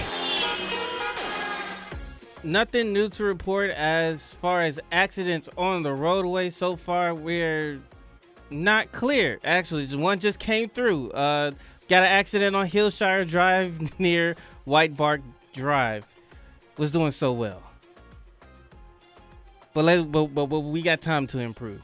So we got that accident there. Also, just keep in mind, Riverside Drive between Georgia and Union is still closed, but it will be open later on today. And also the I-40 bridge is still closed. So use I-55, the old bridge, to get across, but expect heavy delays. And that is your Sports 56 traffic update. Welcome back to Sports 56 Mornings with Peter Edmiston and Anthony Sane. Here once again are Pete and Sane. You think that maybe it's over, only if you want it to. Come on out. I wanna wait till you sign your miracle. Stand up and fight. This is it. This is it. Speaking of mistake on bridge inspection. Speaking of this is it, anonymous texter. Texter, please send in your name so I can put you in the Text Hall of Fame. Ooh, that's a heavy. Texter says heavy praise right there. Hold on, I think I did the wrong years though. He said compare Lonzo's first 4 years to Conley's and how do they match up? I did the first 3 years. I forgot Lonzo's a 4th-year player, but I got those numbers pulled up. Hold on. And hold on, man. Let me go back, man. Let me go back. Talk amongst yourselves. Let me add that other year in there, man. And how are they? Hold on, man. I'd be happy to make that comparison. Let me get it right. Okay, hour number 2 on the way. All right, hour number 2 is here in the Family Studios. Hold on, bro. Give me 1 second. I'm Peter Edmiston. He's Anthony Sane. He's frantically looking. Oh yeah, I'm doing it, man. Information out here. He's I'm out doing here this, comparing and contrasting. Y'all want to try to slander Lonzo like he's just some old scrub or something. I didn't realize I was. You know, trying to slander Lonzo like he ain't finna get paid this summer. No one said that. There's lots of people that get paid and aren't very good. Just be quiet. The guy that inspected that bridge. The guy that inspected that bridge got paid. Exactly. Got paid and wasn't very Interesting good. numbers here. So this is comparing Lonzo Ball's numbers to Mike Conley's numbers. Points per game, identical. 11.7 points per game. Lonzo has 1 more assist per game. It's 6.4 compared to 5.2. Free throw shooting is much better for Conley. Dude shoots 56% from the free throw line. How? Exactly. Yeah, come on. 2-point percentage is 45% for Lonzo, 46% for Mike Conley. 3-point percentage is 38% for Mike Conley, 35% for Lonzo Ball. That number is on the upswing for Lonzo. We've seen that. Field goal percentage is 39% for Lonzo and 44% for Mike Conley. Mike Conley got paid that year of his contract, and Lonzo will as well. Looks like they're pretty much the same dude. Looks like they're pretty much the same dude. And what did he get paid? He got paid like not that much. Well, by comparison, it would have been a very similar contract. We can't compare now to 10 years ago. But yeah, your arguments. I never said anything. I never said he shouldn't get paid. Yeah, man. Hey, I just said he's not very good. Respect Lonzo. That's what I need you to do, man. That was a very that text does not need to go in the Hall of Fame. That was not. Hey, Zach, say that man's name, man. Say the man's name. That was not. That's not worthy of the text Hall of Fame. But you just this guy's shooting. It's just You yourself. You're like, he shoots 56% of the foul line. Like, what the? We gonna pay that guy? What the? Like, how many chances does he need? I mean, how long did we wait on Mike Conley? Sorry as hell, to actually start playing basketball. How long did we wait on Mike Conley, man? How long did we wait on Mike Conley?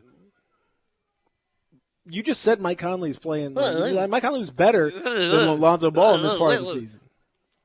Was he really though? This part of his career. Yeah. Better. Hey, I'm just saying though. I'm just saying like it's better. You just said it's just sliced up Lonzo like he ain't did nothing. But look how Mike Conley turned out, man. Get that man time, bro. That's all I'm saying. Give Lonzo time. Put him on the ball. Let him be a point guard. The Grizzlies let Mike Conley was a year younger. Come on, man. Stop it, man. Then he played on the ball some. No, man. He needs to be a point guard, full time on the ball. No more of this shooting guard stuff. You thought Mike Conley had an ideal situation? Come on, get out of here. I ain't saying he did, but both of them had to get past the bull crap to be who they are. Come on, man. Get Lonzo his love, man. Hey, get LeVar on the show, man. What we gotta do to get LeVar on? Get LeVar on the show. Make a phone call, Zach. Trash. Thank you, my guy. And he led the Pelicans to what? What Mike Conley agrees to in the first 4 years of his career. Worst team in the league. Was that Grizzlies team better, more talented than the Pelicans? Once Z-Bo and Tony Allen came. Aha! Yeah. Don't nobody want to talk about that though. Your boy Mark and Mike. Everybody wants to talk about that. Your boy Mark and Mike. Wants to talk about that. Any team where Mark and Mike were the best players, the Grizzlies were the worst team in the league. Go check the history. That's not true. Show me one season where the Grizzlies you just just say stuff and then it's that's the numbers guy, right? So go show me a season that where Mike Conley and Marc Gasol were the two guys, where Z-Bo and Tony weren't here, where they weren't trash. Right. Go show me that version of the Grizzlies. That's not what you said. First. Second of all, you just that's how this works. You just change it up as you go. That's fine. So that's cool. Arguing with he's moving water, just constantly moving. It's like, how do I stop this flow of water? They don't want to have that conversation. Get out of here. Show me a Grizzlies team where Mike Conley and Marc Gasol. Because that's definitely the argument. That was like, Zach and Tony are terrible. Trash. What are you talking about? I want you to show me that version of the Grizzlies, bro. I don't care. I don't even know what we're arguing about now at this point. Danny comes back and says, "Compare." What does that have to do with Lonzo Ball? Lonzo Ball's he's not great. He's fine. He's fine. Like, he's a fine player. I don't think he's terrible, but compare JV making 15 the ball. Oh my God. That's not my point, man. Like, I don't think you would understand what we're saying here. Like, the NBA contracts are what they are. Like, JV is a super value contract. That was said when they signed him. But at the point when JV signed their contract, they were equal. It was a contract that's more than the MLE. It's kind of like a mid-level contract. Both of them are pretty much the same. Ball's he's gonna make about that kind of money, Danny. Sorry, he ain't on your team, so don't even worry about it. But he's gonna get paid. Like, Lonzo's gonna get paid this summer, man. Like, that's happening. Yeah, I mean it'll be. And somebody might throw him a contract that New Orleans might not want to match. Like, I can see the Bulls throwing some money at him, like, for real. Because if $15 million is your baseline, yeah, he's making 15. He could get up to $19-20 million. I mean, he'll again, just because he's going to make that money does not mean that's a good idea for anybody. Exactly. That's all we're saying. It's just how it works. It's how it works. Like, guys are going to get paid. Yeah. Jaren's going to that make means a good idea, but that's what's going to happen. But that's fine. Can't believe disrespected Mike Conley. Man, Mike Conley. Like he's just somebody great. Man, get out of my face. I don't know why you hate Mike Conley. I don't hate Mike Conley, bro. You know what? You hate bro, Mike listen. Conley. Anytime, any chance you get to trash Mike Conley, you come in and trash Mike Conley. I'm going down the radio dial. Name me a year. Name me a season where Mike was on the team and they didn't suck. I'm still waiting terrible. on that season. Yes, it doesn't even. What is the? There's so many other factors that go into. But you're trying to trash Lonzo like he's just some horrible player. Like Mike Conley went garbage for like 6 years. I literally did not say that. I didn't say that at all. I said Lonzo's fine. I just don't like. I don't think he's a great player. He's gonna get great. paid. He's fine. I didn't. We agree on that. You're arguing with. I don't know who you're arguing with. You're arguing with somebody that doesn't exist. I'm arguing with Danny. Yeah, you're arguing with Danny or like some other weird version of me that said some stuff that I didn't say. I don't know. What do you want me to say? I don't know. I don't know who you're arguing with. I just felt like going off this morning, man. That's fine. Good. I mean, I just let me know. Let me know. Hey, that's good. So I can. But Mike Conley is a perfect example of it. Because when he signed you gotta give these dudes time, man. Right, the big contract, not the first one, but the second one. We killed Mike Conley when he got that first contract. We're like, why are we paying Mike Conley $8 million? He didn't deserve it. He didn't deserve none of that. He had to play his way into that contract. He was worth that contract at the time. He was worth that contract at the time. Man, there were people locally saying he didn't deserve that. I know. Right. I know. Many of them. And even $8 million back then was a chunk. It was a nice contract back then.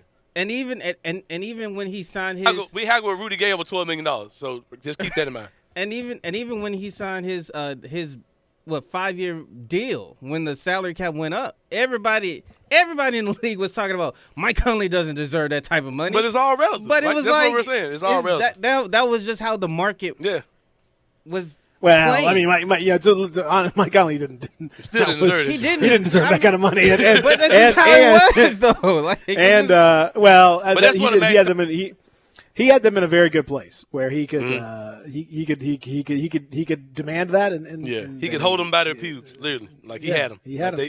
He couldn't. He had them by he the got short and every curly, he got as every they say. inch. He got every inch of that max too. So that's what it is. That's okay, and no worries. Now, as far as some guys are definitely late bloomers. There's no doubt that does happen. Some guys are late bloomers, and you have to kind of factor that in. But I'm not paying for short bloomers. I'm paying. I mean, I'm not paying for short and late curlies? bloomers. I'm not paying for short and curlies either. I'm paying for what are you doing? What are you doing for me? What do I think you're going to do for me? So you think Jaren should get paid? Well, no, I think Jaren's going to be good. I don't think Lonzo's going to be good. That's the difference. That's the difference right there. I think Grizzlies what fans I've seen. There's going to be two things going to have Grizzlies fans super mad in the next 90 days. Yeah, about 90 days when they keep Winslow and when they sign Jaren to a crazy extension. Which one is going to have fans more mad? Oh, I mean, there's no question that the Winslow thing is going to have people just furious.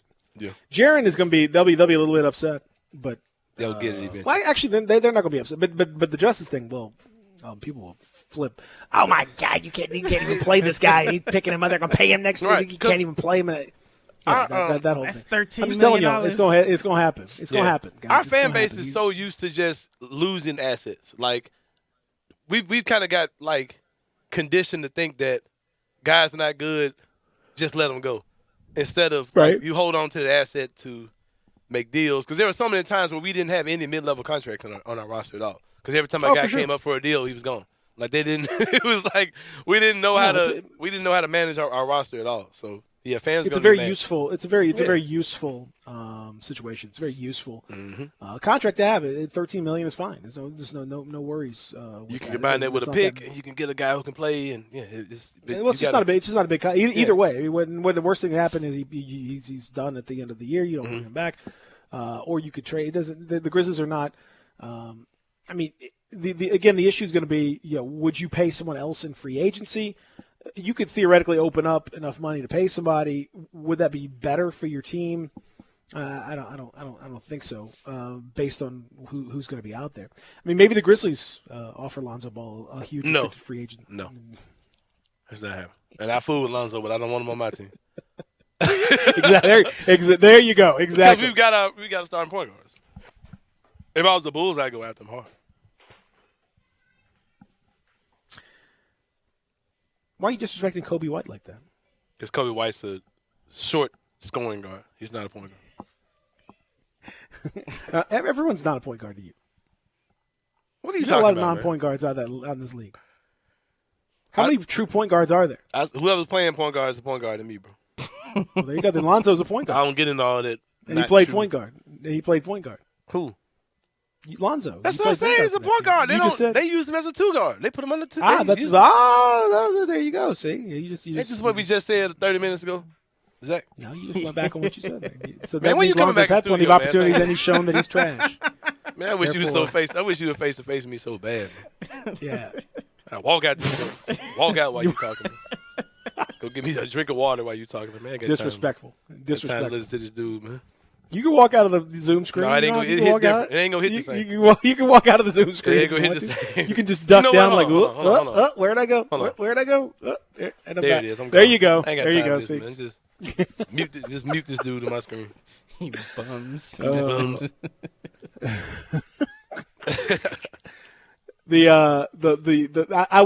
I'm very interested to see how the Pelicans though handle all of this stuff, because obviously Zion is their guy, et cetera, that whole deal. And they've talked about how they want to use him more on the ball.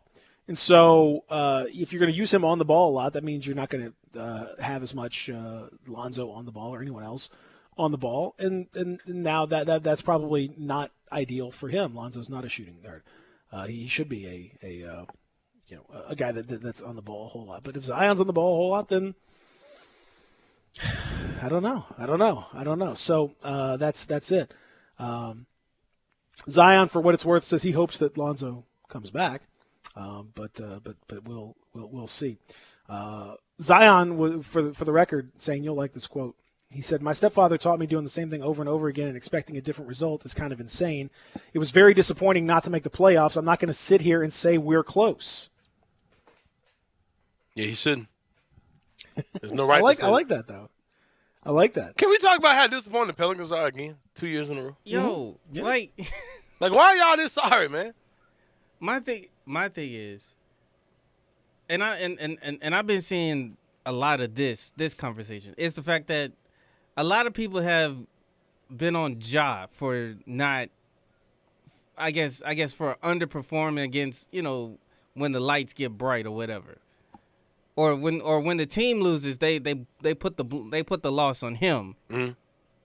But nobody has assigned blame or has said that or said that Zion was the reason the team lost or Zion didn't do enough. I'm not gonna say I agree with that, because a lot of people say that Ja needs help or Ja needs other guys around him or he needs shooters or whatever. But I don't think Ja gets a lot of criticism. Locally, he does.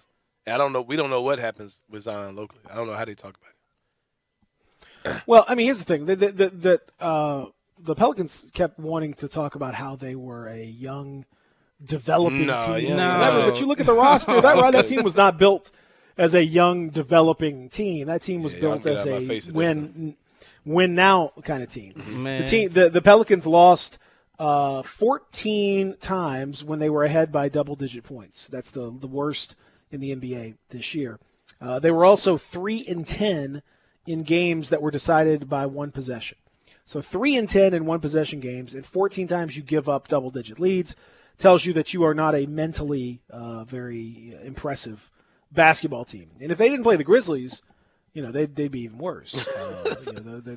They bumped up their scoring margin hugely in playing against the Grizzlies. I would never understand.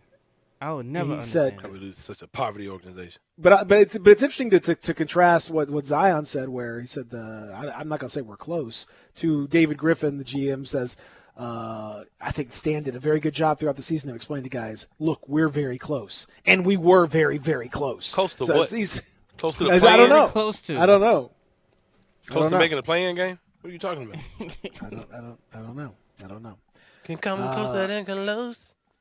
They've got draft picks coming in from the Anthony Davis trade, from the Drew Holiday trades. They've got plenty of picks coming at some point. How good will those picks be? That still remains to be seen, because they're from teams that are probably going to be competing for championships. So I don't think they're necessarily going to be high level picks. What but Stephen A. Smith just said. some picks, and that was from 13 years ago. Yep. And he's still right about that. They also want you to listen and everybody be very cognizant of the words flexibility. The word flexibility is going to be a key, and that's when GM says flexibility. That usually means that they don't know exactly what they're doing. They're not quite sure exactly how it's going to go. They're trying to sell something that isn't necessarily concrete. Flexibility to do this. That means you don't really know what your core is going to be. But for the Pelicans, they really should know. I mean, they should have at this point, an idea of what they're going to do with Zion, and I don't know that they do. So it's. I think people should be very, very disappointed with what they've got. And the level of poverty. If I were a Pelicans fan, I'd be very disappointed. Yeah. With the level of poverty is just unacceptable. I'm not gonna lie to you. Yeah, like you got 2 young all-stars on your team. Brandon Ingram. I mean, it's not easy. I'm not saying it's not. I'm not saying it's easy. It's very difficult to make that leap as a team. Like it's not easy to do. But you got to have a plan for it. I don't know. Right. David Griffin's been disappointing to me. He's been overrated his whole thing. I mean, he won a championship with LeBron James on his team. Like that wouldn't. I mean, I think he's done. I think he did a good job. But like he's got to do a good job here. And right now he's not done a very good job. You have a team where Brandon Ingram and Zion Williamson score in the same area, and then you go get Aquaman, Steven Adams, and sign him to a multi-year deal. Why? No clue. Why? No clue. Yeah, the Steven Adams one doesn't make a lot of sense. And then again, if you're going to play, you've got Lonzo Ball who needs to be on the ball. Oh, really? Now he needs to be on the ball. Man, this is stuff I go through Monday through Friday, 7 to 10. What are you talking? I said we just had this whole conversation. He's been a long playing. No, I said he's a point guard. You're talking about that. He's a point guard, right? Yeah, they ain't been using him like that though, bro. Like, come on, what are you? That's what I'm saying. If that's the way you think you're going to use him, but then you also have Zion, who you want to be on the ball, then what are you going to do with the other guy? Point Zion. Yeah, exactly. So what are you going to do with the point guard? Exactly. It doesn't make any sense. They should have traded him at the deadline. I said it again. None of this stuff makes sense for them. When we come back, we'll talk about the preparations for the Grizzlies as they're getting closer and closer to their first jaunt into the new Western Conference play-in games tomorrow. We'll discuss that when we continue. Real Sports Talk, Sports 56, 98.5, 96.1. We are Sports 56 WHBQ. Listen to us daily on AM 560, 98.5 FM, and 96.1 FM. I got Jeff Allen, the Kia man that'll make you happy in your new ride from Gossett Kia South Mount Moriah. Jeff, what's the scoop? The scoop is you got to get to Gossett Kia South on Mount Moriah to get a 2021 Kia Forte for just $139 a month. Or how about a 2021 Kia Soul, $179 a month, and a 2021 Kia K5 built in America, $199 per month. All 36-month leases and only $30.49 due at signing. Plus the industry-leading 10-year, 100,000-mile powertrain limited warranty program. So whether you live in Horn Lake, South Haven, Olive Branch, or Memphis, and let's not forget West Memphis, Arkansas, you'll be happy at Gossett Kia on Mount Moriah, 2680 Mount Moriah, or KiaMountMoriah.com. 0 security deposit, $650 acquisition fee, 10,000 miles per year, 20 cents excess mileage, Forte ME 358 110, MSRP 20,590, Soul M777 6411, MSRP 21960, K5 MG 005197, MSRP 26170, includes all manufacturer rebates and incentives, PF 695, excludes tax, title, and license. With approved credit warranty is a limited powertrain warranty. See dealer for complete details. Offer valid through 5/31/21. Dealer stock only.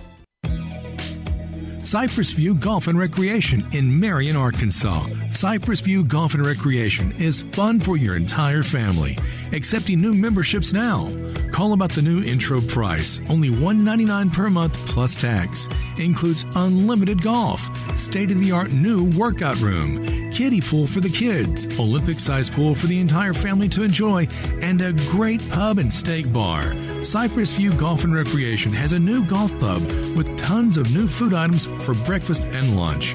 Choose from Philly steak cheese sandwiches, homemade fresh hand-patted burgers, and Nathan's hot dogs, flatbreads, quesadillas, summer salads, and more.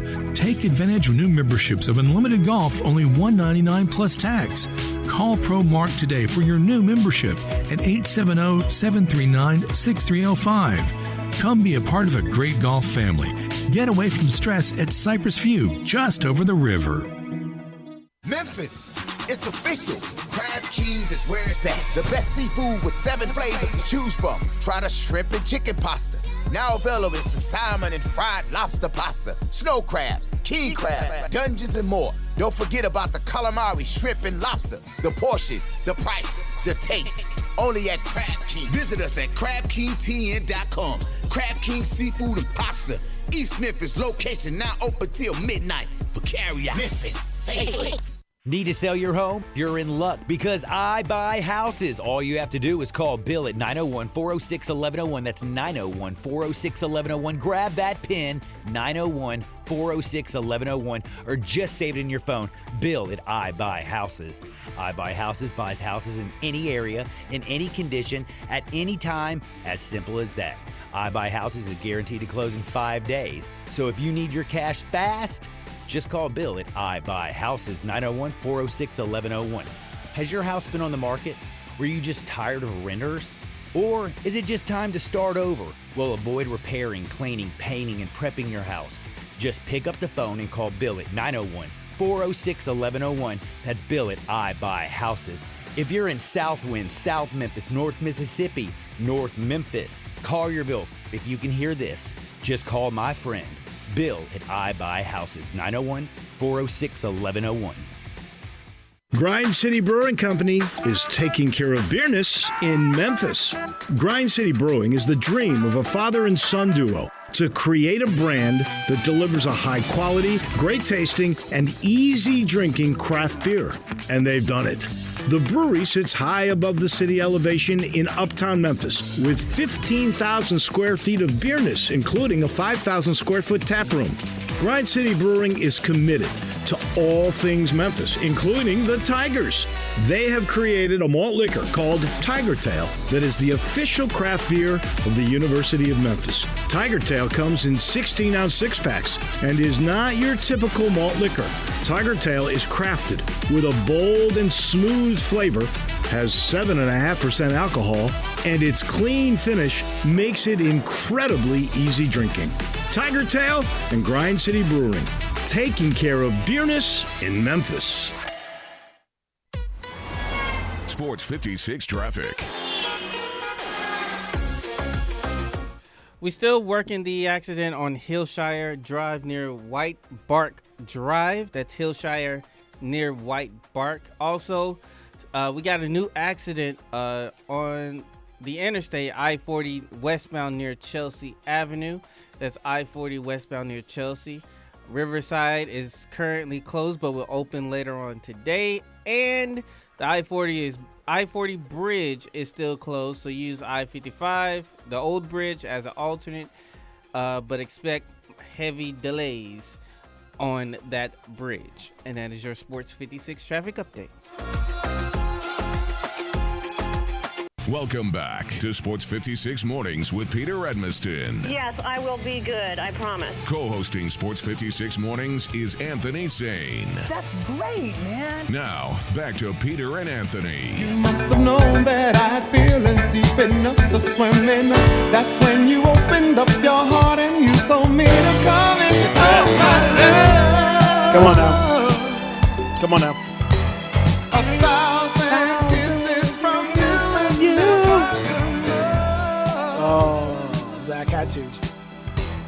Had to do it. I just don't want to Stop.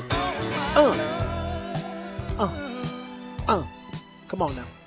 Come on now. Welcome back. Hour number 2 continues here live and local from the Family Leisure Studios. Enjoying a little Soft Rock Tuesday. Going to be a little rain in the schedule for many of you out there. It's going to be scattered, so I can't say it's going to be for everybody, but there's going to be rain for a lot of you. High in the mid to upper 70s, and then tomorrow it's going to get warmer, and then the day after that it's going to get warmer, and then by the time the weekend rolls around, we're going to be back in the 90s, in the mid-90s, and it's going to be humid. It's going to feel like summer. But, it's basically the beginning of summer here is just around the corner. We've got Memorial Day coming up. We got the whole, that's kind of the de facto beginning of summer in many respects. So we're about to get into June. It's going to get hot. You know how it is in Memphis. Oh, yeah. You know the lingo. You know the vibes. Y'all know the deal. I'm not giving anybody any information that they don't know. The Grizzlies getting set for their game tomorrow night. Obviously, we're going to have a whole lot of coverage of that today and tomorrow here on Sports 56. It's a huge, huge game. As we mentioned, the capacity is being increased in FedEx Forum. There will now be allowed to be up to 40% capacity. And you expressed some concern that that won't even sell out, that there won't even be that many. No. I ain't seen them turn around people to get to 25, whatever they had at first. So. No. Why don't you don't think that in a playoff situation? It's not a playoff situation. It's a playing game against the Spurs. Okay, a postseason situation. It's not the postseason. Yeah, it is. It's Memphis, man. Is You the know, season over? we ain't going finna go fill that up to go out and watch the Grizzlies play the Spurs in a play-in game. It ain't happening, man. But I'm saying, is the season over? No. Yeah, the season is over. The regular season's over. I mean, yeah, I get what you're trying to say, Peter. But what It's I'm the saying postseason. is it won't be 40% packed tomorrow. Okay, Plus, but I'm we asking also- you. But I'm asking you why 40% shouldn't be. I mean, that's. We also know that What Memphis are we talking isn't like? a, That's like 7,000 people, something like that. 7,000. Yeah, we also know that Memphis isn't a walk-up. Memphis is a walk-up town. No, they're not. They're Yeah, they are. no, they're not. That's Not how as far Memphis as- is. not Like, as- if you- check the numbers, bro. Not as far as the Grizzlies go, they're not. No, but I'm saying if you ask any promoter, Memphis. We're not talking about a go concert. day We're of. talking about a Grizzlies game. We ain't talking about a concert. I know what We'll you're talk talking to about. them. Concert-wise, we'll walk up. We'll day of for sure. No, I don't know. It's not gonna be 40% field. They might say it is, but it ain't gonna be. I'll be there. You gonna be there Wednesday? Come with me, man. Wednesday, for real. Get out the house, man. Come on. I've been out the house. Come to the game, then, man. Why are you? Cause you my guy, bro. You the gatekeeper of Memphis journalism. Bro, just for the history of it, it'll be the last game with limited seating that we'll probably ever see in our life. That's true. I don't feel compelled to. It's the be history part of it, that. man. The history. Especially because here's the deal. I don't feel as compelled because when you go there, what happens? You still got to jump on the Zoom call. You don't get to you don't. Peter, I'm not even gonna participate in the Zoom call. I just want to say I was there for what will probably be Okay. the last game of. Hey, in then you know in what? this That world. means our show will be well represented. Man. That's what it's all about right there. I love that. Boo! Everybody just boo Peter. Send him a virtual boo. Next year I'm back in the mix, baby. But this year, I feel like we got it all established at this point. We're good to go. But I will be paying close attention. That much I can tell you. All right. So as you really don't think they're gonna get to 40%? Like 7,000 people? That's not that much. No, they're not get. They like I said, I ain't seen them turn around people who wanted to get in when it was 20%. Have you? Yeah, but a lot more people are vaccinated now. In a week? A lot. No, it ain't happening. You know how these games have been. I don't know. I feel like you got to get there. You got to get there. Isn't that a bad? Doesn't that speak badly? Yeah, it does. But I just think that's the reality of it. What is that like? What can they do about it? Can't do nothing about it. See you next year. That's it. So you think next year they're going to be good to go? They're going to be selling people left and right. They're going to be tickets just coming in left and right. They're going to be, busting this thing out. Because I remember at the end of the Grit and Grind, they weren't selling out Grit and Grind. No. It'll we'll see, man. Memphis may just not be. I don't know. Might be the Nashville Grizzlies out here, man. Yeah, that's definitely.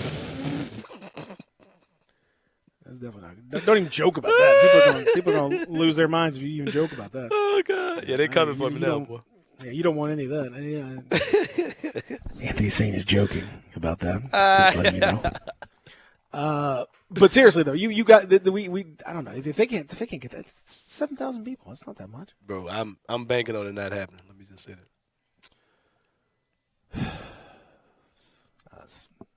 That would be disappointing. Because people are still kind of spooked, man. Like it ain't really safe out here in these streets, man. Okay, I'm with you. But if you're vaccinated, only way. Here's the thing. If you're unvaccinated, then I get it. Listen. You better be careful. Let me put it like this. This is what the Grizzlies should do. They should say, hey, if you're vaccinated, flash your card at the door. You get in. You ain't got to wear a mask. You can do anything just like a normal game. Sit where you want to sit. Sit with who you want to sit. Flash your vaccine card, and do you. I think that's the only way that they'll have a packed house. But I just think it's funny that people say that, and then like people are worried about security. Like you could, how easy would it be to get one of those vaccines? I mean, like that's the easiest thing in the world to fake. But if you want to fake, like that, you just fake it, write your name and fake write this in the fake it. But I'm saying if people are worried, how can you be sure that people just showing a vaccination I card? think Like people, that's not like people it's don't not want like to be that's there. People don't want to sit in the arena for 3 hours with a mask on. I'm saying if you're vaccinated, you don't have to. You shouldn't. The vaccine can come off. That's what I'm saying, bro. But you got no. If you go to the game, you can have a mask on, G, the whole time. That's what I'm saying. They should have it where you can show your card and you ain't got to have your mask on. Listen. You already, like, for example, now Costco, Walmart, and all that. Target is loosening up their stuff. They're all it's the way it's going to have to be. But I mean, wearing a mask. Yeah, you wear a mask for watch a playoff game or a play-in game. Watch history. I ain't mad. Whatever they do, I ain't mad. Well, I am. I'm mad whatever they do. No, they're going to be. I hope it's at least a good crowd. But you also think, to be fair, you also think that they're going to lose.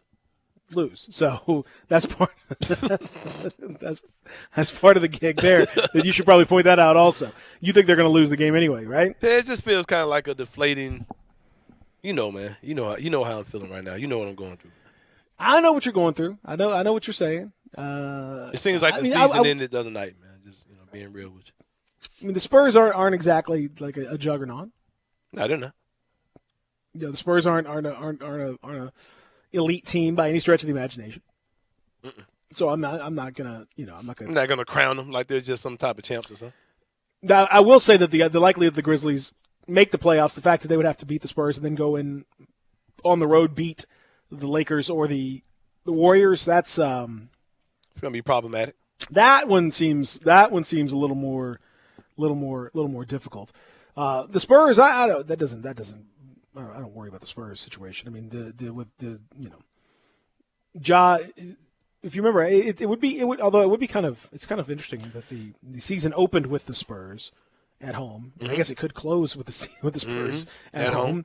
But Ja had 44 in that opening game against DeJounte Murray in the Spurs. I don't think there's there's nothing to fear there. I do think, and I do hope that the Ja Morant is using this time off to not do anything. Like, I hope he's just sitting in like bubble wrap and just chilling because he looks. Yeah, I hope it's just like the most just calm, relaxed, just not doing nothing because that's what he needs. He has struggled of late to be himself, and if the Grizzlies are going to have any kind of success, he has to be himself times 2. Like, he's got to be spectacular. Got to be game one, Joe. In this game, yeah, he's gonna have to be. He's gonna have to be, and that's a, I don't know. I don't know if we're gonna get there. I don't know if we're gonna see that guy. But he's crucial. Being that guy is crucial for them. And then you got to stop Rudy Gay, the legendary former Grizzly, who's of course is gonna drop 30 on us. I mean, hey, Rudy's game has matured like a fine wine, Oh yeah. Would you take Rudy back? Absolutely. right now, Rudy Gay. Yes, absolutely. Right now, absolutely. Absolutely. Right. I would. I mean, for sure. He's a really, if he just gotten that damn eye surgery when he was in Memphis, if he could have just worn some contacts or something, I think I would have really helped out a lot. Like, seriously though. I'm only half joking when I say that. He said that season before he got the eye surgery. He shot like 33% from 3 or something like that. I mean, he had a tough run. His grandma died that year for the Grizzlies, and his grandma raised him, and so it was a tough year for Rudy. Emotionally, that wasn't easy for him. So I get all that, but yeah, man, his numbers went down precipitously that year, and then all of a sudden out of Toronto, he had a pretty rough run in Toronto. And then when he went to Sacramento, it was like he had the eye surgery or whatever. And they're like, hey, let me do a test on your eyes. Hey, can you see? Oh, you can't? Oh, well, let's crap, see if we hold can on. fix that. Oh, Like, hey. the depth perception is a He's little like, bit what? better. He's like, what? This the basket? Oh, could this actually makes a lot see more out sense. I didn't know what we were doing out here, but no, okay. And then he turns out to be a pretty solid player. Yeah. Rudy's had a nice career. Not a Hall of Famer. Nice career. Texter says the only way they get a packed house is if they give away 7,000 of those dumbass bobbleheads. Growl towels are tired. Hey, man. I like those bobbleheads are nice. They're not dumbass bobbleheads. Those are nice bobbleheads. They ain't got giving my away set. 7,000 of them. Nah, they ain't giving away 7. I got mine though. The growl towels are mine. tired. I got mine. Yeah. Hey. The growl towels are tired. Yeah, they are. I'd take another one. Yeah, growl towels are tired, bro. The whole presentation is tired, frankly. Yeah. Just bring back the wrestling belts. Well, like I said, it should be wrestling night because it's a loser leaves town match. Oh, so exactly. you really should just go wrestling night, full on. Can we just get some different music? That wouldn't be so bad, right? Yeah. Different music, different presentation, just Let's go different elements. straight DJ. Do we have to do the Kings of the Court like at the beginning of the thing? I mean, does anyone care about the Kings of the Court? I don't know. Does that even has anyone? What about the drum line? Y'all Text care in at 360-8255. Do you like the Kings of the Court at all? Are they? Does anyone even notice? Are they still out there? Saying, are they still out there? I think they are. Yes. Okay. What are we doing? Is there a contract they have to have the Kings of the Court? Bonnie, and then the same music. It's same. Bow with the bow, the bow, the drop the boy, and then click, click, boom. I used to play click, click, boom. It's been 15 years. Saliva's probably broken up because they were in the Memphis crew. I don't. Oh my God. 360-8255. Text in. Do you like the Kings of the Court at all? I mean, shouldn't we do something else with that? Oh man. My name is King. The only King of the Court is Dr. Martin Luther King. That's what they should have out. They should just play. Ooh, yeah, just play. Ooh, and have Dr. King, somebody in a suit, jump. What if they had Dr. King? What if they had Dr. King, a guy that dressed up like Dr. King in a suit, doing like dunks on the trampoline? It came out there. My name is King. My name is King. Bob was obeying the racism and inequality and civil rights movement. Say up the movement.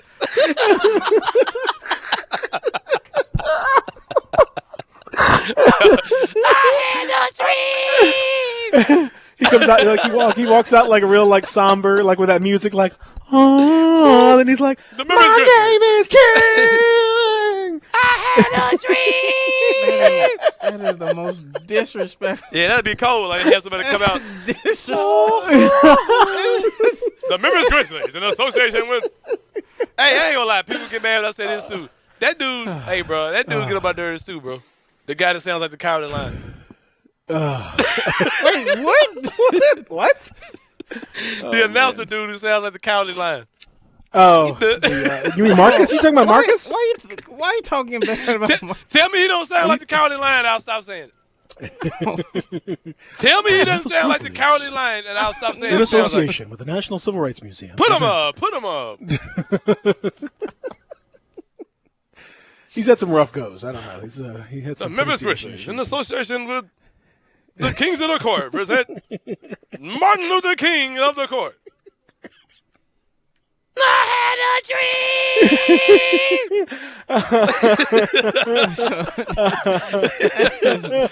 Why not, man? Just pull out all the stops, man. 7,000. Yeah, pull out all the stops. There it is right already there. got MLK That's right. flyers. So That's right. Hey, why not, man? Yeah.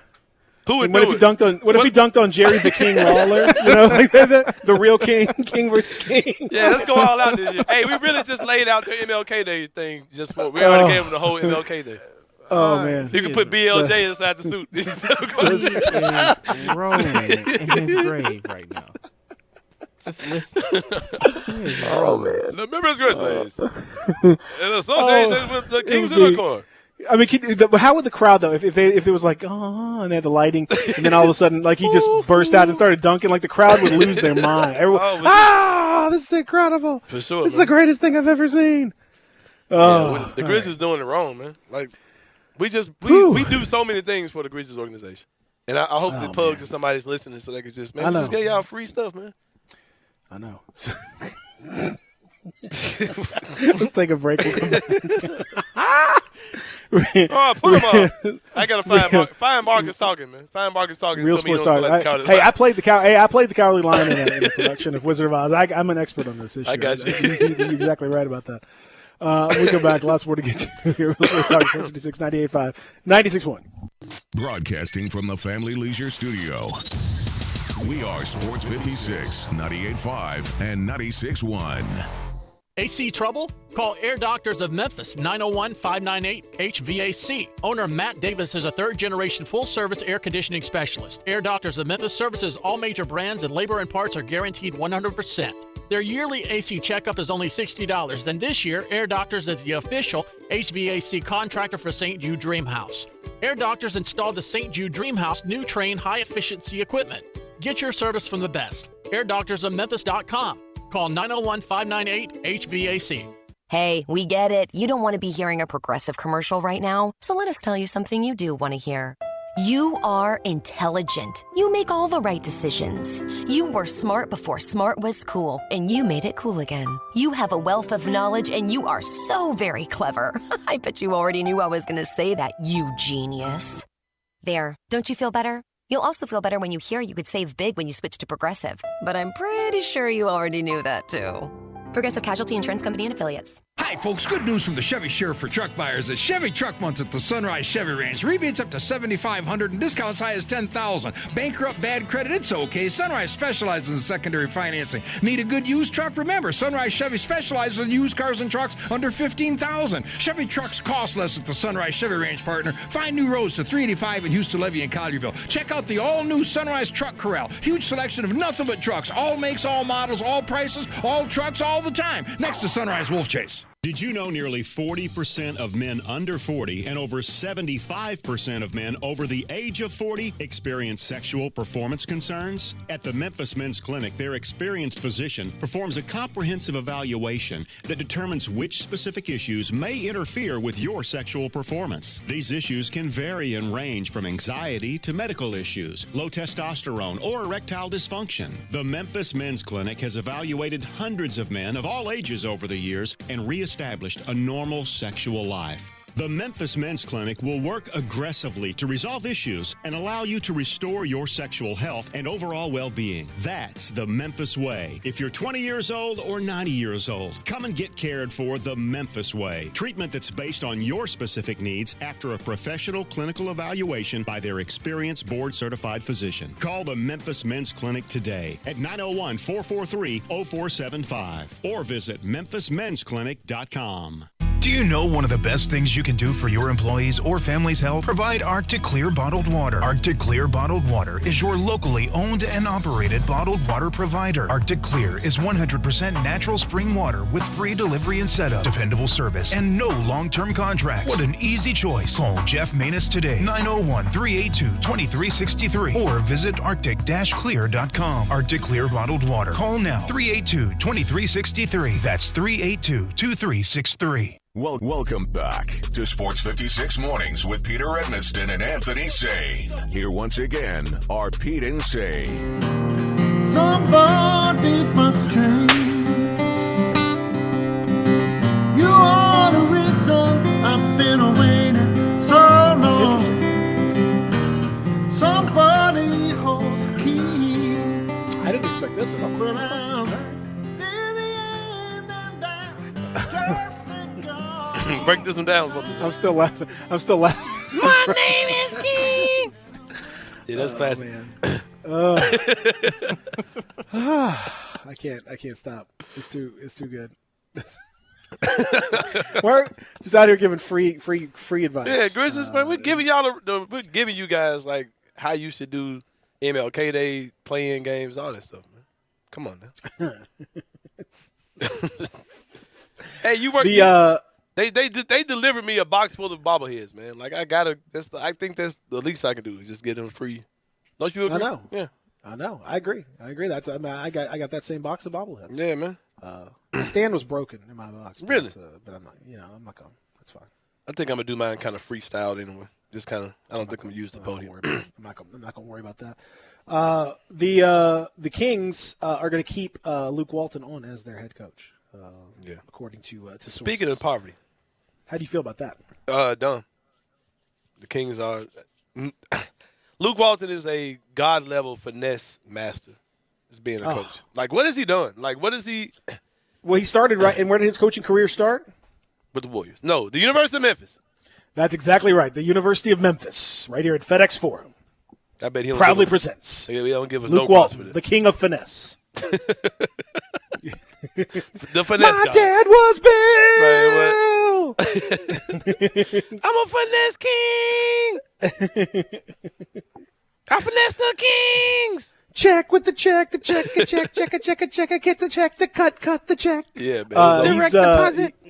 He's making it rain. Continues to get paid left, right, and center. Direct deposit for Luke Walton, who's going to be stick around. Here's a bit of a fact that is both sad and good. Luke Walton. The good part is that Luke Walton is the second best all-time. Yep. The second all-time coach in Sacramento Kings history in terms of winning percentage. The bad news in winning percentage is 43%. Yeah, the poverty-ish. That's why Chris Webber should be in the Hall of Fame, because he got that franchise relevant to the Western Conference Finals. I mean, no one can do anything with that franchise. Yeah, but I take all that back. Yeah, I think about that, yeah. Absolutely ridiculous. So congratulations to Luke Walton for continuing to get paid. I mean, the man is he's a master of it. Did you? I don't know. I'm loving. I'm not a baseball guy, but I'm loving Shohei Ohtani. Shohei Ohtani, dude, is leading the major leagues in home runs, and I think he's leading in ERA as well as a pitcher. 13 home runs and a 2.10 ERA. Who is it again? Like Shohei Ohtani.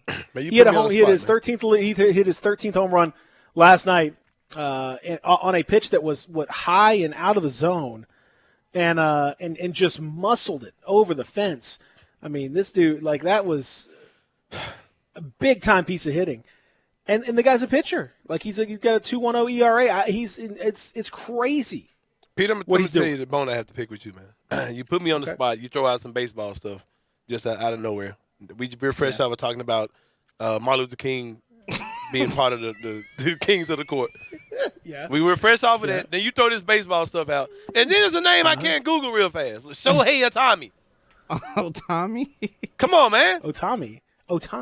O-H-T-A-N. Exactly. This how you throwing me out here, man.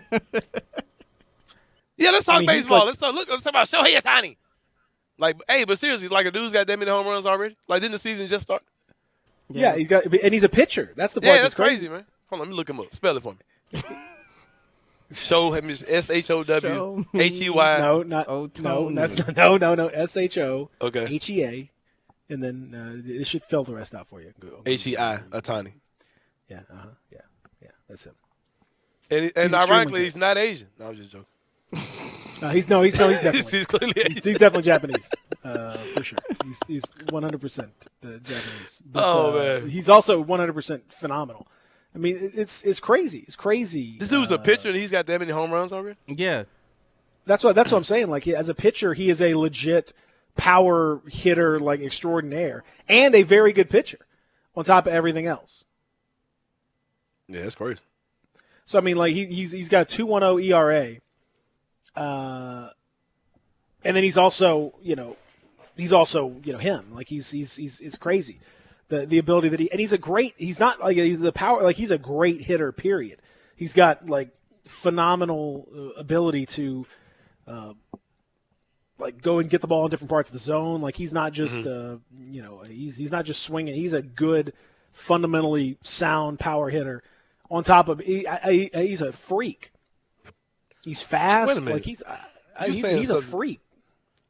Like this is like major. Like he's a pitcher and he's got damn. That's what I'm saying. He's like this is like we haven't seen anything like this ever. Like this has never like, happened before since Babe Ruth. Yeah, he's like Babe Ruth. Even Babe Ruth like wasn't doing this simultaneously.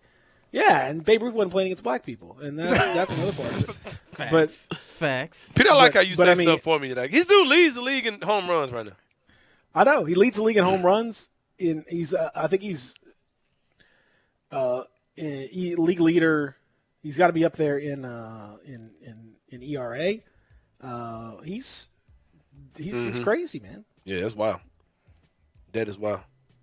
I don't know. Like he's up there as far as a starter goes. You know, his ERA is so he's like right in there. He's crazy.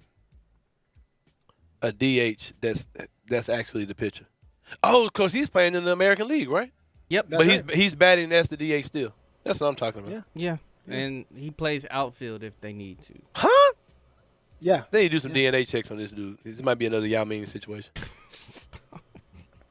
What was the other Yao Ming situation? Yao Ming. What was this situation? You haven't heard that? They're like, that's not even false. Like, that's real. Like Yao Ming. No, that's true. No, that's yeah. true. Yao Ming was the product of a forced union. Like they took the tallest basketball playing guy and the tallest basketball player woman in China and like made them have a baby, and Yao Ming came out. Correct. Yeah, this dude might be. What's the guy's name that played for the Dodgers back in the day? Hideo Nomo? Yeah, it might be Nomo and some Japanese adult filmmakers. Why you always got?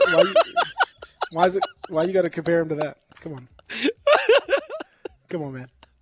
I almost said a name. I didn't want to put my business. Yeah, you did. Yeah, you got to. Yeah. I like how you're pretending like. I like how you're pretending like you don't know who that would be. My personal favorite. Yeah, is.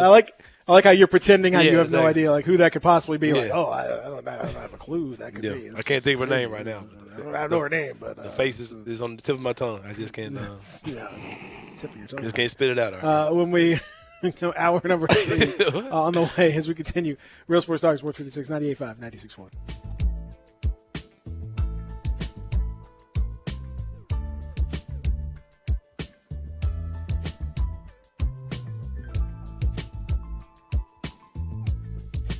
Farmers Insurance knows that when you're in the car and that song comes on, yes, that's the one, you have no choice but to pull out your imaginary drumsticks and smash those cymbals and stomp on that kick pedal, which unfortunately is the accelerator pedal. And we covered it. Talk to a farmer's agent who knows a thing or two because they've seen a thing or two. Call Chad Gatlin at 901-235-1176 or get a fast quote at memphisfarmers.com. We are farmers. Bum, bum, bum, bum, bum, bum. Underwritten by Farmers Truck Fire Insurance Exchanges and Affiliates. Products not available in every state. Is your bathroom looking old and worn out?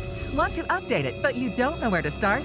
Then let BCI Bath & Shower show you how to turn that old bath into an aisle of beauty and functionality. Our residential bathroom solutions provide the best value on the market, and our customer service is second to none. Our cost-effective BCI Bath & Shower family of products has what you need.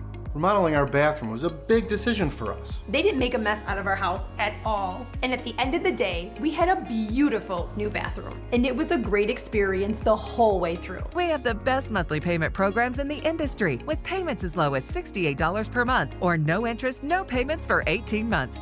That's right. Get the bathroom of your dreams now and pay for it in 2021. Call 1-800-303-2352 for a free no-obligation price quote. That's 1-800-303-2352. When you want quality bathroom products at a great price, it's got to be BCI Bath & Shower. That's 1-800-303-2352. Acura of Memphis invites you to experience the all-new, completely redesigned 2022 Acura MDX. It's the most advanced SUV Acura has ever built. Experience the convenience of full connectivity, including built-in Alexa, Wi-Fi hotspot, and wireless charging, from the stunning interior, complete with third-row seating. Stop by our state-of-the-art facility and take advantage of our aggressive APR offers today at Ridgeway and 385. Or shop online from the convenience of home now. Visit AcuraofMemphis.com. I'm here with the great Pat Donahue from the Rendezvous Restaurant Shipping Department. Thanks, Brett. We've been shipping our ribs all over the country now for decades from our USDA-inspected shipping kitchen in the Pinch District. We hand-cook our ribs in pits that Mr. Charlie built over charcoal, just like they do at the restaurant. So what comes in a rib box? We could do pork shoulder, we could do ribs, our sauce, seasoning, baked beans, coleslaw. We'll even throw in Pancho's cheese dip with our nacho boxes. We also put a bag of Rendezvous seasoned popcorn, heating instructions, some chef hats, some wet naps, and some other helpful tips from our kitchen. We ship our ribs overnight. exclusively FedEx. And we put them in nice packaging. We don't ever want to use styrofoam, so we use corrugated cardboard, actually 2 boxes that fit nice together. So the ribs get to you, your loved ones, or your clients in a safe, wholesome manner. Rendezvous ribs are perfect for out-of-town clients, customers, loved ones. We also ship ribs for any occasion. Where do we order these great ribs? You can go to www.hogsfly.com or give us a call at 1-888-464-7359. Charlie Burgos' Rendezvous Restaurant in the alley since 1948. Veterans face treacherous situations filled with peril while serving our country. Many veterans come home physically injured, suffering from PTSD, have traumatic brain injuries, or other ailments. At an unprecedented time in history, our most vulnerable veterans are isolated at hospitals and their homes. Imagine having to shelter in place forever. Over the past year, Help Heal Veterans has sent nearly 500,000 therapy kits to isolated veterans and active military. Help Heal Veterans, with the support of citizens like you, creates, manufactures, and distributes therapeutic art and crafts projects for our veterans and military, making things better together. Join us in supporting an isolated or sick veteran and help them through this desperate time. To learn more, visit healvets.org. This message is furnished by Help Heal Veterans, a not-for-profit organization that has been helping veterans for 50 years. healvets.org. We are Sports 56 WHBQ Memphis, W253DF Memphis, and WIVG Tunica Memphis. Flynn Broadcasting Stations. Sports 56 traffic.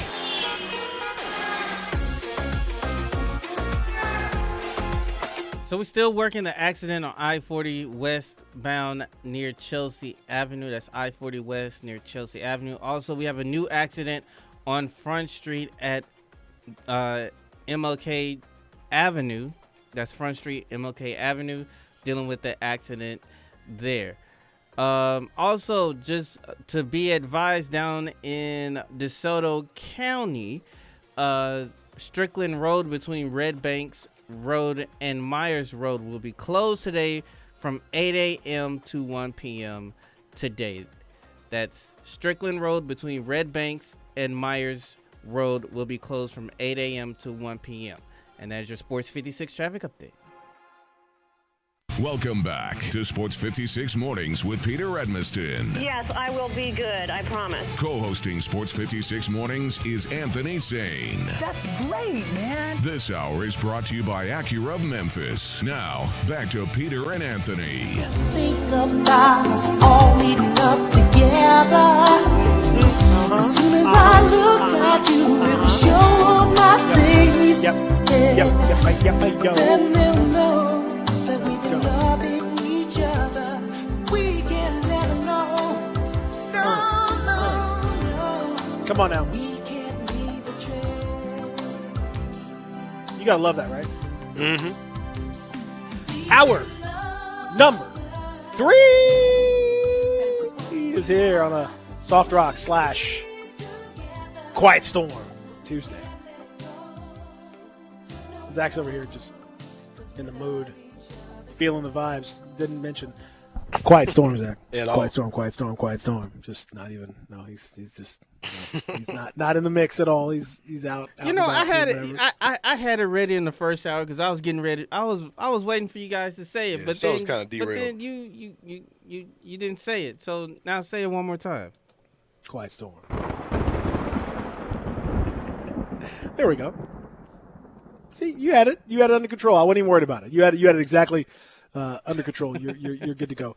Hour number 3 here of the program. We're talking a lot about the play-ins tonight. The Eastern Conference. Tomorrow, the Grizzlies jump into the mix against the Spurs with a crowd that could be up to about 7,000, give or take. We will see how many are actually there. Anthony Sane is pessimistic about the crowd and about who's gonna be there. Even though we've given some spectacular ideas about what's going to happen and what should happen down in FedEx Forum. So we'll talk about that. We're going to talk a little more baseball. We'll talk a little football. We'll talk a little bit about the controversy in horse racing. Can you believe this, guys? Bob Baffert suspended from entering Medina Spirit and other horses at the Belmont, pending an investigation into the failed post-race drug test from his drug-addled horse, Medina Spirit. Junkie out here, according to some. Yeah, who can believe that? Man, oh man. Bob Baffert, he's already had previous penalties in Kentucky, California, and Arkansas. Along with this, it's this in racing. This is huge news.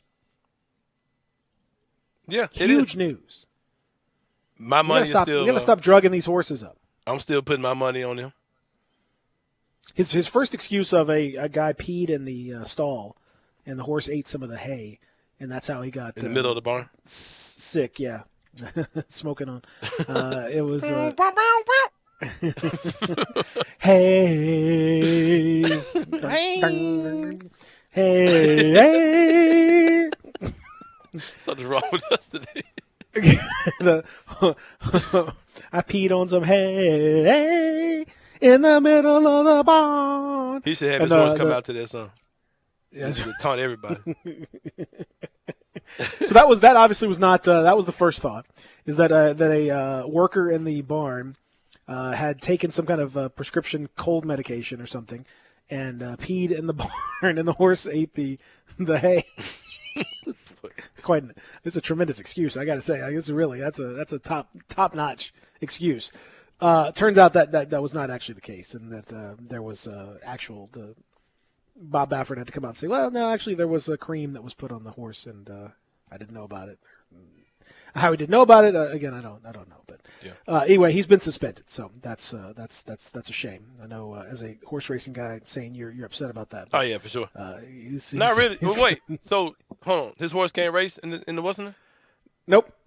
Yeah, he's out. I'm a little perturbed by that, actually. He's out. You can't do it. Right there. That's just how it's gonna be. Now we were talking about the playing games and stuff in the NBA tonight. One of the interesting questions that's asked, I saw a piece this morning from Brian Windhurst of ESPN Plus, writing about the offenses in the NBA and the fact that offensive output has been at a record level. And last year, the greatest offensive season in modern record was that record was set from the Dallas Mavericks, who averaged 117 points per 100 possessions. But that now would rank 8th all time. 7 teams this year have put themselves past what was the record mark last year. So we've had 7 better, historically better offenses this year than the previous record. So this has been the greatest 2-point shooting season on record. Teams are averaging 53% from 2. Teams are averaging 37% from 3 around the entire league. The league average from 3 is 37%. And the league is averaging 78% from the foul line. So, question number 1 for you is why is that the case? Why have we cracked through on the offensive level to this degree? I don't really know, but I'll take a stab at it and say that I think that empty arenas have something to do with it. Like, I think it increases confidence when guys don't have the distraction of eyes looking at them. It's like they're playing a scrimmage or a pickup game or practice. I think that's kind of increased. Is field goal shooting, like, is 3-point shooting up too? Yeah, 3-point shooting's at a record level. Yeah, I think that has a lot to do with it. They're all at record. 3-point shooting, 2-point shooting, free throw shooting, all record. It's like an open gym. Yeah, it's like you're literally playing in an empty gym. And you don't get the customized heckles and the customized, like, you're listening to something fake. I think that means something. Does that make any sense to you? Yeah, a little bit, but I think that definitely explains the lack of home court advantage for sure. But I think also, I think there's a few other things. I think one is offensively now we have reached the point where everyone on the court, pretty much everyone on the court can dribble. Pretty much everyone on the court can drive to some degree, for the most part. Most guys can shoot, like at a decent level. And so when you have that, what are defenses supposed to do? Like, you got 5 guys out there that can dribble, pass, and shoot. It's just it's very difficult. The when strategy to guard, it's almost impossible to guard anything. And it is. Yeah. The skill level is so high. It's really, really hard to figure out exactly what you're going to do with that. And then I think the other aspect of it is this season, especially the unique part of this season is not only when it comes to the lack of fans, but I think also the lack. The Grizzlies are a good example of a team that's played 30 games in their last 46 days, 19 games in their last 30 days. Yeah, that makes you tired or whatever, but I think it also means that you have absolutely little to no time to prepare for specific opponents. Like, you don't have any time in the regular season to actually put a whole lot in for we're going to stop person X or team X or whatever, because you just don't ever practice. Teams aren't practicing, and NBA players can they could roll out of bed and score. Most guys can score 40 points in a game at some point or another. But defense is what you really have to focus on. The amount of teamwork, the amount of communication that's required. They haven't had, teams don't have practices. They don't have time to get together. Yeah, I think that's really affected the defensive side of the game more than anything else. I just don't think there's great, defense being played for obvious reasons. The next question is going to be, when we get to the playoffs, are we going to see a return to defense? Then once teams can actually slow down and get back to a normal pace and actually strategize, are we going to start to see some legit, real solid defense right there? We always do, and I think we will again. It's kind of hard to say because the numbers have been crazy this year. I mean, offensively, numbers have been crazy, so it's kind of hard to say, but it just feels like it just kind of has to, you know what I mean? It seems like it just has to slow down for the playoffs because it always does. But I think, like you said, the practice part and to be able to strategize to beat a team that you're about to play in a 7-game series, I think that the playoffs will add a different feel as far as it's concerned. So I think it will slow down a little bit for the playoffs, yeah. Well, I think it's also interesting, too, the team like the Grizzlies team back in the day, the grit and grind Grizzlies that we were talking about, could not exist today. No. That team would not be able to survive because right now, for example, the Miami Heat are one of the best defenses in the league. They allow 111 points per 100 possessions. During the Grizzlies season, that would have been dead last in the league, and they're one of the better defenses out there right now. But when in that Grizzlies first run, that would have been the worst defense in the world. You can't just go out there and guard a man anymore. Like we remember when Shaq was talking a few months ago, when Candace Parker was like, "Shaq, welcome to 2017." Like that's not how you win anymore. Like you can't just guard a man and stick to your man and slap the court. And because I hear a lot of Grizzlies fans say, "Oh, we need that grit and grind defense back." We get destroyed because the ball moves a lot more than it did back then, and you just can't. And that's the point I was making. We were talking about the whole Warriors in 2014 or 15, whatever year it was thing. But, that style of defense just doesn't work anymore. And that's why the Grizzlies started falling apart in those last years. It wasn't just age, but that style of defense, that style of play was just fading away totally. So, yeah, and we're seeing it. We're seeing it more and more. The teams are playing more of a wide-open offense, and you're seeing these crazy numbers like you're seeing now. Well, and the other thing is when you're talking about that wide-open offense, speaking of the Grizzlies, for example, I mean, the Grizzlies play – how often are the Grizzlies calling sets, really? Like, how often is Taylor Jenkins, calling a set on offense? Out of timeouts, sure, out-of-bounds plays, maybe. But for the most part, he's not really calling a set. He might have a particular action that he wants to try, but that's not the same thing as a play.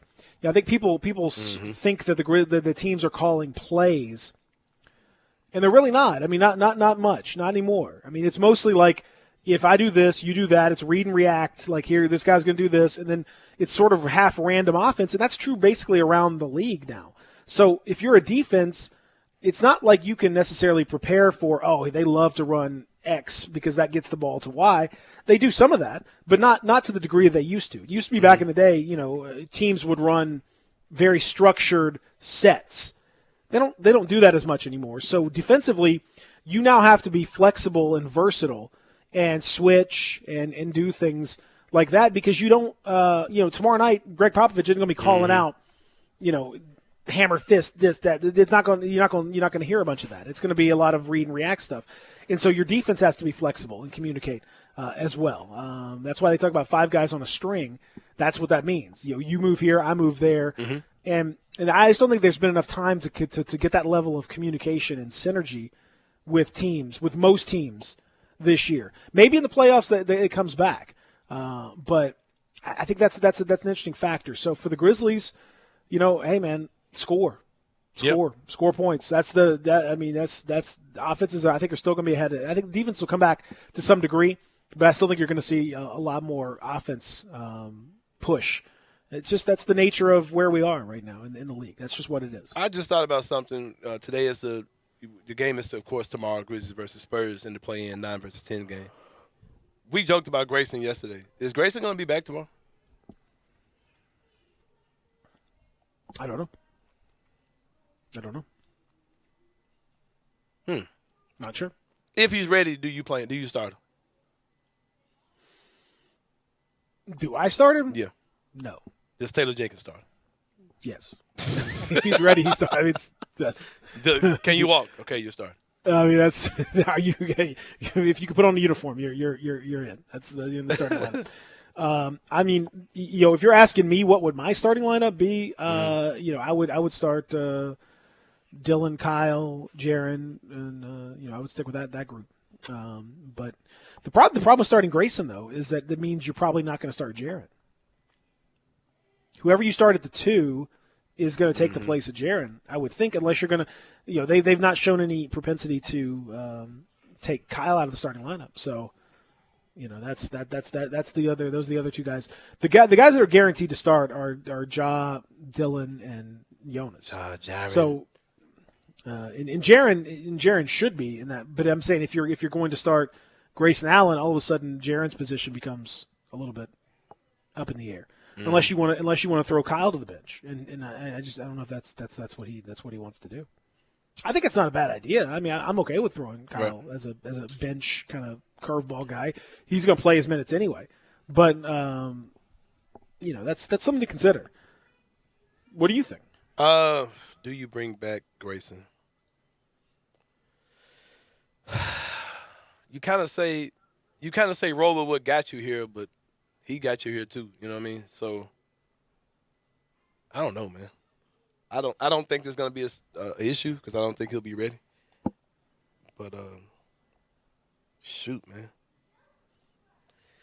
something to think about, right? Yeah, and I got a feeling that just for drama purposes he'll be ready tomorrow. Because I'm sure he wants to be ready tomorrow. I'm sure he wants to play in what could very well be the last game of the season. We'll see. We'll definitely see. I mean, if he can go, he can go. Yeah. The other thing that you would really want to think about,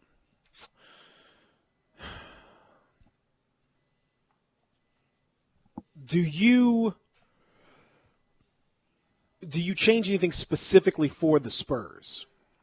Do you change, for example, the Spurs are a very heavy drive team. Mm-hmm. And Jonas Valanciunas is not a very good drive defender.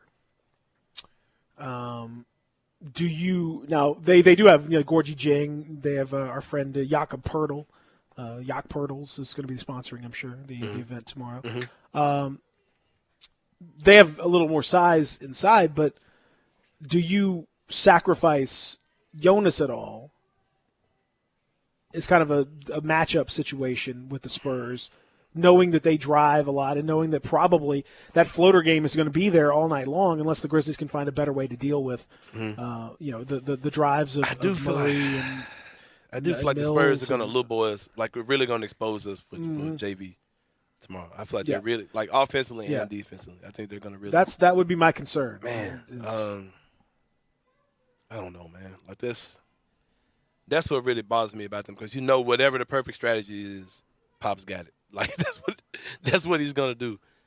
So I don't know, man. Are you saying start Jaren at the 5? Is that what you're saying? No, I mean I know Taylor Jenkins isn't gonna do any of that stuff, so right. I'm not worried. But I'm just saying, is that something that you think about as you watch the game? Would you have a quick hook for Jonas, even though a lot of your offense is predicated on just throwing the ball up and letting him go get an offensive rebound and all that. But are you going to keep an eye on him from a defensive standpoint and have a quick hook if you see the Spurs start to manipulate him? I know they've worked on, and I've seen some stuff with him switching more and playing some. They've been experimenting with trying to kind of have him be more aggressive in pick and rolls, but in that normal drop that he does, it opens up a huge amount of space for drives and floaters and that kind of thing. I just kind of keep an eye on that. That would worry me a little bit, because if they start getting hot, they got a lot of dudes that are mid-range snipers. Yeah, a lot of dudes that have no problem with that shot. I was about to get on here and announce that I changed my mind. The Grizzlies going to win. I ain't there yet. Maybe tomorrow. I think they're going to win. Well, we got time to. Yeah, we got time to. Well, I mean, there's another. Let me sleep on. There's another factor. You can change your mind a couple times if you want to between now and then. There's one other factor that I'll talk about when we come back, because it's one that's going to make a huge difference. And I'm just trying to figure out. Maybe you can help me answer a question about a key Grizzly player. When we do that, we'll return here in the Family Leisure Studios. Real Sports Star, Sports 56, 98.5, 96.1.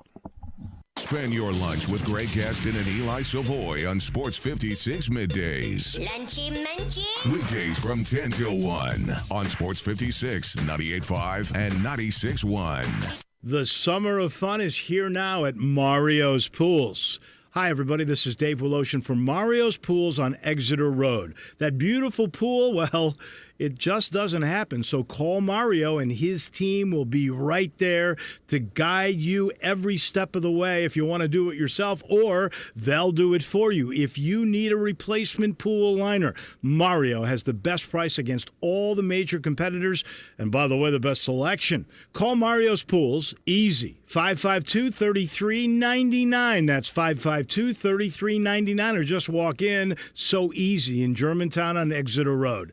The great thing about Mario is he always takes that extra step. He gets to know you and your pool. He'll do everything he can to make it perfect. Mario's has an A rating with the Better Business Bureau. You can check out the reviews on Facebook. Don't be a slave to your pool. Call Mario Pools today, 552-3399. Today, I'm taking it to the streets to give people the good news. Oh, excuse me, hello. I'm Flo from Progressive, and did you know... No, I'm just waiting for the bus. So then you have time to hear about how with Home Quote Explorer, you can check if you're paying too much for home insurance. Yeah, if I was interested in talking to you, which I'm not.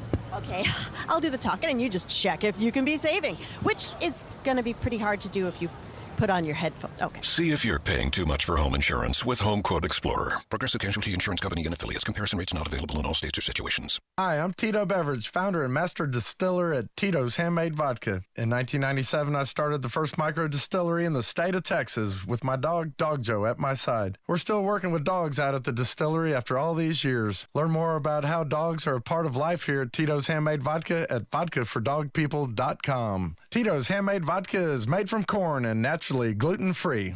Cheers. 80 proof Tito's Handmade Vodka, distilled and bottled in Austin, Texas. Tito'sVodka.com. Need to sell your home? You're in luck, because I buy houses. All you have to do is call Bill at 901-406-1101. That's 901-406-1101. Grab that PIN, 901-406-1101, or just save it in your phone. Bill at I Buy Houses. I Buy Houses buys houses in any area, in any condition, at any time. As simple as that. I Buy Houses is guaranteed to close in 5 days. So if you need your cash fast, just call Bill at I Buy Houses, 901-406-1101. Has your house been on the market? Were you just tired of renters? Or is it just time to start over? Well, avoid repairing, cleaning, painting, and prepping your house. Just pick up the phone and call Bill at 901-406-1101. That's Bill at I Buy Houses. If you're in Southwind, South Memphis, North Mississippi, North Memphis, Collierville, if you can hear this, just call my friend Bill at I Buy Houses, 901-406-1101. Welcome back to Sports 56 Mornings with Peter Edmiston and Anthony Sane. This hour of Sports 56 Mornings is brought to you by Acura of Memphis. Here once again are Pete and Sane. Cause you know it don't matter anyway. Say money won't get you too far, get you too far.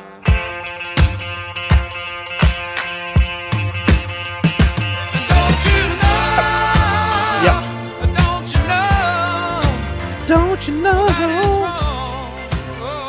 Oh, yeah. Welcome back. Hour number 3. I mentioned going into the break, Anthony St. Here's. We're in the Family Leisure Studios. Hour number 3 presented by Acura of Memphis.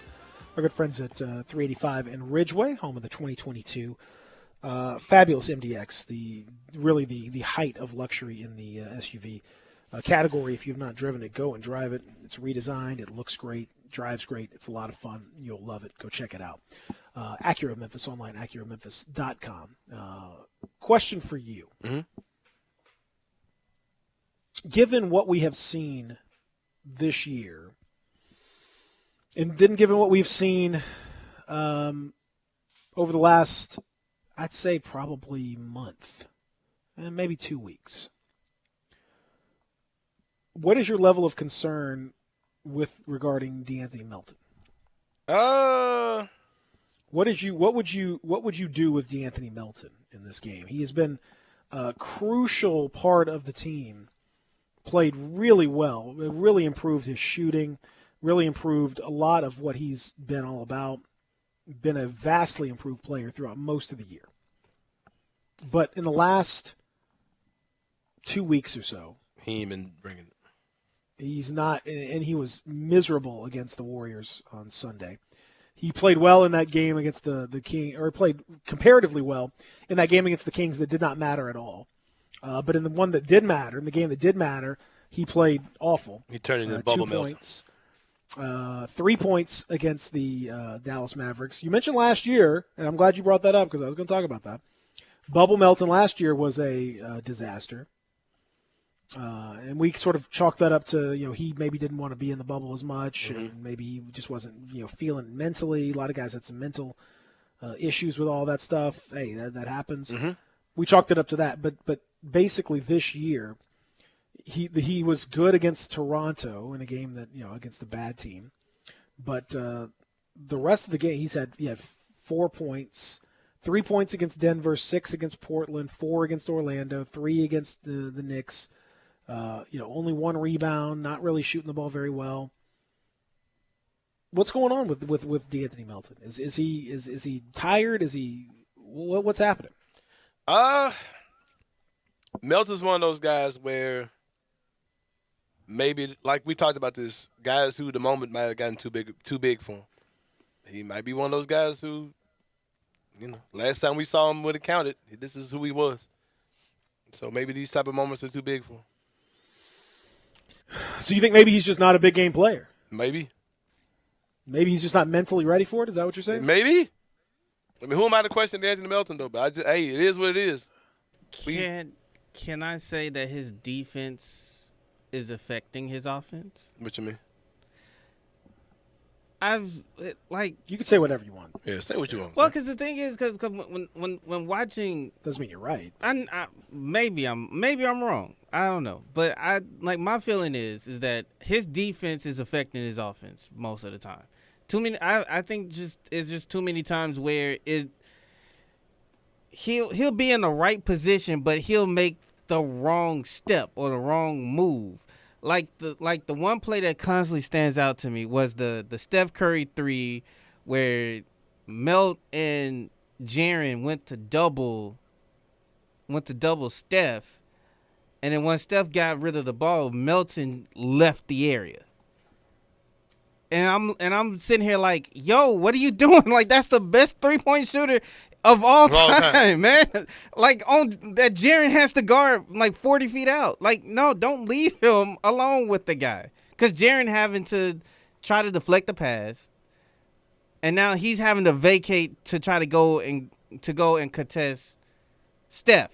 Which, if Melton would stayed where he were, the ball would have swung to Wiggins, which I was more than glad letting him take a 3 in that game. But you just gave that team's best shooter pretty much a clean look, and I feel like at times like if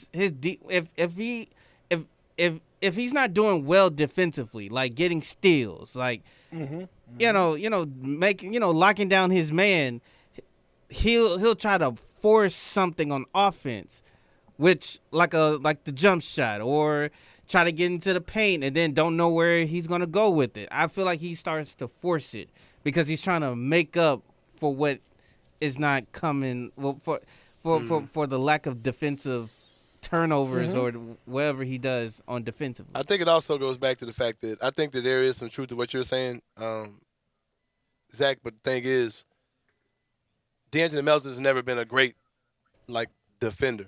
He's a great defensive playmaker. That's fine. And if he's not getting those steals and tips and all those things like that, he's not the same guy. I'm not I'm not asking him to just step on the floor and be a lockdown defender. He gets cooked on the normal. All I'm asking is, as much as you want your offensive game to go off, you gotta still make sure that your defense that you're trying to contest and try to put as much pressure on the ball without making false steps or vacating areas, just being mindful of who's on the floor that you're that you're going up against, because too many times it's always the last few games is always a misstep here, or man, Melt, if you just looked left, you would have seen that the guy's open in the corner. That's where the pass was going to. Stick your arm out because you got the wingspan, deflection, and we off and running. So now, I know you guys want to. You guys are into conspiracy theory, right? Mm-hmm. Not really. I know. Yes, I know you Melton are. wants out of here. That's true. No, I'm not. I'm not saying that just yet. But I'm saying, if you remember, D'Anthony Melton had a leg injury, right? Mm-hmm. He had left leg soreness that he missed 8 games in the middle of the month of April. So he came back, and the first night that he came back was the game against Denver. It was that was a spectacular game on the road in the middle of that road trip against Denver when the Grizzlies won in overtime, or the Grizzlies lost in overtime in double overtime, right? And he played 40 minutes in that game off the bench, had 25 points, 8 rebounds, 6 assists, 5 steals. Was a spectacular performance, right? Mm-hmm. So that's right off the injury. The next game against the Clippers, he only plays 15 minutes. Facts. From that game on, here's what he's been averaging. He averages 6 points a game, 2.5 rebounds, 2 assists, shooting 31% from the field and 29% from 3 since that Clippers game. Mm-hmm. That's 16 games that he's played. I submit to you, did Taylor Jenkins lose D'Anthony Melton? Yeah, I lost him a long time ago. When he didn't play him, Didn't reward him after for being that, awesome. he came back. He didn't reward him for being awesome in that Denver game, and he went right back to regular rotation, regular minutes, not playing much. Did he lose him that day? Yeah, he did. That is a real thing. You can lose your guys. Because the numbers would indicate that there was a dramatic and astounding drop-off. And the eyes would support that as well. So, I'm not. You can call it a conspiracy theory. You can call it a regular theory. You can call it a supposition. You can call it rank speculation. You can call it whatever you'd like. But that worries me because now I don't know that you can trust D'Anthony Melton. And the thing is that he's in year 1 of a 4-year deal. They paid him. Yep. It's not like they it's not just some random guy. Oh yeah, they paid him. They paid him and they got a couple years on. So I'm somewhat confused, Anthony Sane, about D'Anthony Melton's situation. It's been confusing all year, quite frankly. I think he's going to be. Been? Yeah, of course. I've been on that train the whole time. They really wasted this whole what's been. I mean, the dude put in too much work in the offseason to not get used more than what they did. And he's relying probably too much on his jump shot. That's facts. Yeah, but the jump shot was great. I mean, like, the jump shot was phenomenal. Yeah, but I mean, like, now. Like, he's all in on it, and he don't need to be all in on it anymore. Well, let me just say this. Let me say this, though. Okay, so the before, if we want to talk about the before and after kind of situation. So you heard those numbers before the Clippers game, or after the Clippers game. Before the Clippers game, he was averaging 48% from the field, 46% from three, and was shooting the ball at a crazy level. Mm-hmm. So I mean, like, I get why he's taking shots, because, like, the shot was, if you're shooting 46% from three, like, you take threes, take a bunch of threes. That's great. So I get why he's taking those shots. I have no issue with him, relying on the jump shot. When you played the entire season and you're at 46% from three, man, rely on that jump shot. No problem. You have confidence in it. Shoot it with confidence, dude. But that confidence level dropped off, or that interest level dropped off, or something.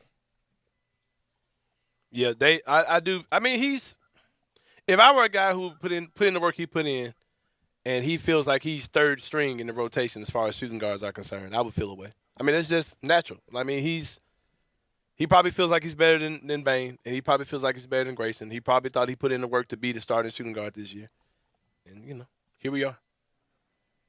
It's just really interesting, the before and after. So I don't know. It's very stark. Like, it's very obvious, the before and after. Oh yeah, for sure. After that game. So I don't quite understand it. What do you think? 360-8255. Text in on the First Bank text line, 360-8255. We'll come back with one final segment here on Sports 56 Mornings, live and local from the Family Leisure Studios. Real Sports Talk, Sports 56, 98.5, 96.1. Listen online anywhere, anytime at sports56whbq.com. Hi, this is Lauren Choate with Choate's Air Conditioning, Heating, and Plumbing. Did you know Willis Carrier invented the modern air conditioning system in 1902? Since then, a lot has changed, but one thing that hasn't is being comfortable in your home. Choate's prides itself in creating the most comfort possible with each one of our customers' HVAC systems we install. We believe the best system on the market today is the Carrier Infinity System. This system has the ability to save up to 50% or more on your utilities compared to your existing HVAC system, and is tailored to enhance your comfort with its state-of-the-art green speed technology. Right now, Carrier is offering up to 72 months, no interest financing, or rebates of up to $1,650 on a new Carrier Infinity system. Don't miss this limited time offer to have a more comfortable home and save money on your utility bills. Give us a call today at 347-8086 or visit us at ChoatesHVAC.com for more information. And remember, Choates, let our family serve your family. Memphis Public Golf is back and thriving. And this year, the City Links have put junior golf and championships front and center. If you're a mom or dad, City Golf will have golf camps for juniors all summer at the Links at Whitehaven. Starting in June through the middle of July, your youngster can learn everything about the game from the pros. And if your game is ready, the Public Links have more tournaments this year than ever before. There will be championships at Galloway, Audubon, Fox Meadows, and Pine Hill. The Pub Links, the Hillman Robbins, the Ladies Amateur Championships, and a whole lot more are just getting set to begin. And if you haven't played a city course in a while, you will love what you will see. All of them are now getting into top-notch shape. The greens roll true at all 6 courses, and wait till you see the new Overton Park 9 after its $2 million renovation. City Golf in Memphis, a sporting tradition for over 100 years. Hewlett & Dunn Boot and Clothing Company, we have it all. From handmade Amish leather belts, fine and casual clothing, boots, casual boots, work boots, fancy boots, and even safety-toed boots. Lots of cowboy hats to choose from, even Nebo lights, Orco hard coolers, good-looking duck head dress shirts, duck head caps, shorts, and pants. Tons of jeans from Ariat, Wrangler, Devil Dog, and Kimes Ranch jeans. At Hewlett & Dunn, we have a great selection of Old South t-shirts and caps. Fine clothing from dress to casual to Sunday best. Enjoy choosing from UFO's orthopedic-approved shoes. Hewlett & Dunn Boot and Clothing Company. Boots of every size, every color, every skin. Safety toes, shoes, and great quality hiking boots. Hewlett & Dunn Boots and Clothing Company. 111 North Center Street, Collierville. Hewlett & Dunn.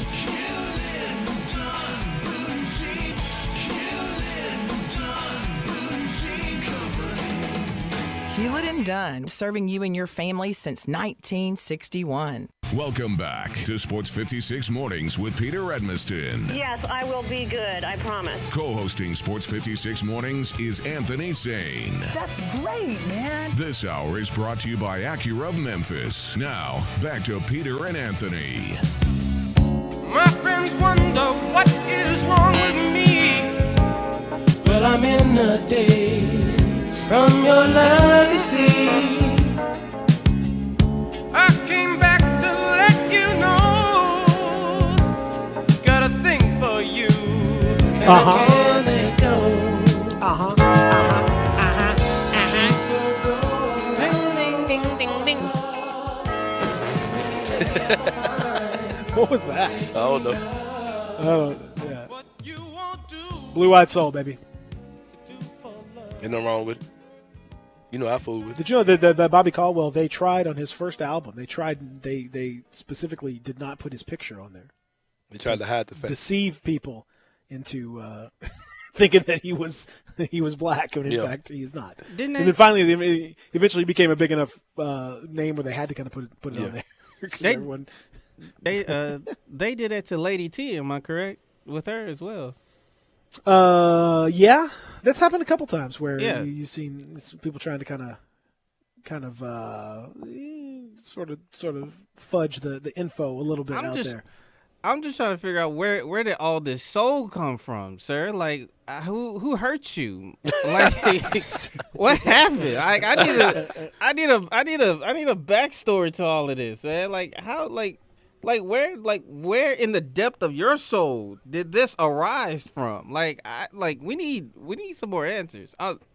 Unless he's already answered them, and I was just too young to know about it. So. I don't know. I don't know Bobby's life. Where did his soul come from? That's a great question. Who hurt him? I don't know. Yeah. I mean, it's a. You think someone hurt him? I know that Shang Tsung said that his soul is mine. That's all I can tell you. is he a selectable character? I don't know. In Mortal Kombat. Bobby Caldwell. New Cybot. His special move. Cybot. Finish him. Cybot. That's exactly right. All right, so we were talking about the Anthony Melton's situation and just exploring some possibilities about what may or may not have happened at this point. We'll talk more about that tomorrow. We got Rob Fisher joining us. We're going to talk play-in game. Tonight we've got the Eastern Conference play-in games. We'll talk about those in just a second. Some news from the draft front. Jaden Hardy, the nation's top uncommitted prospect over the weekend, said that he plans to play with the G League Ignite team. He was in the mix with Kentucky, UCLA, Michigan, etc. But he decided that he wanted to go to the G League. Third player in this class to sign with the G League, along with Michael Foster, who was a top 10 prospect, and Fanbo Zhang, who was a Gonzaga commit at one point. And so they're going to jump in there. So saying we've seen a little bit of a different. The biggest of the big are not going to the Ignite this year. It's a little bit different than it was last year when they had their own bubble and they had their own kind of specific setup, which was really perfect for the Jalen Greens and the Jonathan Kumingas of the world and all that. But there's still enough. There's still enough where this thing is working. Are you paying attention to it at all? Like, are you watching? Yeah, a little bit. Keeping an eye on all this? Not as much as last year when I was super excited when guys like Jalen Green were doing it. But seeing that they're still getting guys, because I was kind of worried at first because when I was saying that, because there weren't any names at first, and I was like, okay, the what's the tall kid that went to Gonzaga? Chet Holmgren. You got the Chet Holmgrens of the world. He's going to right. school. I was like, this is kind of questionable. Let's see how this turns out. But yeah, I'm glad that the G League is getting guys in, and maybe they'll have more of a more traditional G League season. Maybe we can see the guys playing, in the Landon Center or whatever. You know, I'm a big fan of it. I'm a big fan of players getting that freedom, being able to go pro early. And then there's some other league coming or some other stuff coming out too. So, yeah, I'm down for it, man. And I'm glad to see that the top names are starting to go that route instead of getting jerked around by the NCAA, so to speak. So, well, that's yeah. I mean, I think it's they just need to kind of hang in there until the whatever happens with the NCAA happens. Because that's going to be the next thing is this name, image, and likeness, and how does that affect recruiting? Where do guys go? How much do they does it change their mindset when it comes to being recruited? All of that stuff, I don't know. I don't know where that where that factors in with guys. I think it depends on the state. It depends on all that stuff. But they can keep it if they can keep it in the mix. If they can kind of keep themselves as an option for these players amid all this concern, then I think that definitely puts them in a position to strike if things change in the NCAA to a large degree, or if the circumstances really change. They're still going to be right there, and they're building a program. They're trying to build a program and try to have different former player involvement and legit big time coaches and that kind of stuff involved in the helping these kids mature and become professionals quickly. I think it's a good idea. They could stand some tweaks. Again, in my like ideal world, you would have each team would have its own version of the Ignite, and each one of those teams would be able to recruit against colleges. Whoa! Because then you would be able to sign a guy and convince him of your team philosophy. Like, here's how we develop guys, and here's how we do it. Oh, man. And imagine Jalen Green playing for the Hustle and getting to practice with Ja. And then, hey, bro, you came up with something a while ago. I thought it was crazy when you said it. But, man, screw the draft, man. Just screw the draft. Hey. Yep. There you go. It's one of those ideas. I'm telling you, it's one of those ideas you first hear about it, and you just reflexively are like, no, I don't know, can't do that. Yeah. But the more you think about it, the more it makes some sense if you really start to kind of do. And it's fair, and it's much fairer for these players. I mean, it kind of sucks when you're coming out and the first decade of your career, you don't have any control over where you're going to go. You just don't. You don't have any control over. You're hopeful that you end up in a good situation, and wherever you go. Especially for the higher draft picks, they're going to kind of try to work this thing out. But look at Kwame Brown. We talked about him earlier in the show. I mean, look what happened to him in his career. Number one pick, but he ends up with Michael Jordan, who just berated him and verbally abused him and bullied him and all that stuff. And the kid it hurt his career. Look at Darko. Darko came into a situation that was terrible for him. If he'd gone in a different place, who knows how his career would have gone. For sure. A lot of guys like that. So, I don't know. I wish people would give it some thought. I wish people would give that aspect of it some thought, because I think there's a lot more to it than people think. All right, tonight the very first ever play-in games with this new format for the NBA. The first one starts. It's a 5:30 tip-off tonight on TNT. The Hornets and the Pacers, two teams that are they got their own set of issues. The Hornets have had major injury issues, notably with LaMelo Ball, but have overachieved this year, and LaMelo's been really good. Then you have the Pacers, who have underachieved, and Nate Bjorkgren has had all of the turmoil, and it's unlikely that he returns no matter what happens to them, particularly if they lose. But they also have Domantas Sabonis, who has been excellent this year. Had a first half triple double not too long ago, where in the first half the man has a triple double. He's a super underrated talented, player. Yep. Extremely good. So what do you think tonight? Who's going home? Give me the Hornets with the win. Well, that's who I want to win. Hornets go into Indiana and get it done. I'd love to see LaMelo go crazy. Yeah, and I wouldn't be surprised if the Pacers team, the players are like, man, look, I'm tired of this dude. I'm tired of this season. Like, for real, like, get us out of here. How bad do they want it? Yeah, I don't really think they give a crap, but I think the Hornets do. So, I love to see LaMelo in the playoffs. So, give me the Hornets, man. Yeah, I mean, Sabonis is listed as day-to-day. But I mean, since they don't have Malcolm Brogdon, it's going to be it's tough. But the Pacers are a 3-point favorite tonight on FanDuel Sportsbook. So if you're interested in jumping in on the mix, then that's a good opportunity for you. Now the big one, to the extent that anything in the Eastern Conference can be big, Wizards Celtics. Wizards playing extremely well of late. Extremely well. Mm-hmm. Russell Westbrook, phenomenal.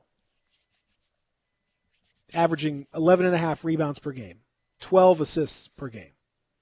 Guys, averaging another triple-double. 4th year he's done it. Crazy. Bradley Beal's going to try to give it a go, but he's that hamstring is problematic for him. Mm-hmm. Celtics are a 2-point favorite tonight. Who you got? The Beal thing is tough. But man, they're shorthanded too, of course. They got Brown out. Tatum's going to have a big game. I know I'm parlaying into this game. I know that. This game screams big numbers from certain guys. Same game parlay, baby. Let's go. That's going to be a tough one, man. Then you don't know if Beal is playing or not. You figure if he plays, he's going to give you 15, 20. I'm thinking parlay, my bad. Yeah, man. I think you're trying to get that payday, man. I think everything is in the framework of parlay. Parlay, yeah. I think Washington's playing good ball right now, man, and I think they're playing really well. Boston's reeling. Boston's really reeling right now. They're reeling, and they're really reeling. So really, yeah. really. So yeah, I think I'm gonna go the Washingtonians on this and the Washington basketball team. Yeah. He should change your name to the Washington basketball. That would be kind of dope. I would love to see it. I think that's a man. I'm with you. Number one, I think they're playing better. Number two, as we talked about earlier, I think it's funnier if Boston loses. That makes me happier. Oh, especially with Kari coming on Thursday, man. What are we talking? I mean, no doubt about it. That makes me very happy when and again, I don't. Can you trust without now that Jaylen Brown is out for Boston, who I think Jaylen Brown, I really like Jaylen Brown a lot, and I think his give a crap meter is very high, and I like that. I like that of guys. Right. I like the give a crap meter needs to be very high on the list, and I don't get that from most of the other Celtics. I don't know. I don't know where they're at on that. We got to get the Civil Rights Museum optimized for that free agency tour for Jaylen Brown. For Jaylen Brown, absolutely. Yeah, I'm talking about optimized, man. We got to pull out all the tearjerkers. We got to have a live protest. So wait. Yeah, we got to go full, like reenactments. We got to go. Gotta have the music going. Yeah. Hey, we gotta have that bug. Memphis gotta be extremely woke. Wait, so part of his recruitment pitch is we're gonna take him to the Civil Rights Museum. Yeah, we're gonna take him to the Civil Rights Museum. What do you mean part of it? That's gonna be the whole thing. That's everything about it. All the meetings are gonna be there. We're not taking him to rendezvous. No. Civil Rights Museum. Like we gotta pull out all the stops, man. We need some new. We need some some recent the mass police shootings. Like we need like some new current stuff in there, man. We need to continue to grow the connection. Let's work on taking down some more statues. Yeah, we need to have some statues kind of on the edge. We're like, Jaylen, if you could just nudge this statue over a little bit, I believe you can knock it over. Like let him. Come on, man. He talking to the board of directors for the Civil Rights Museum. Yeah, man. When we first get in, we got to do something, man.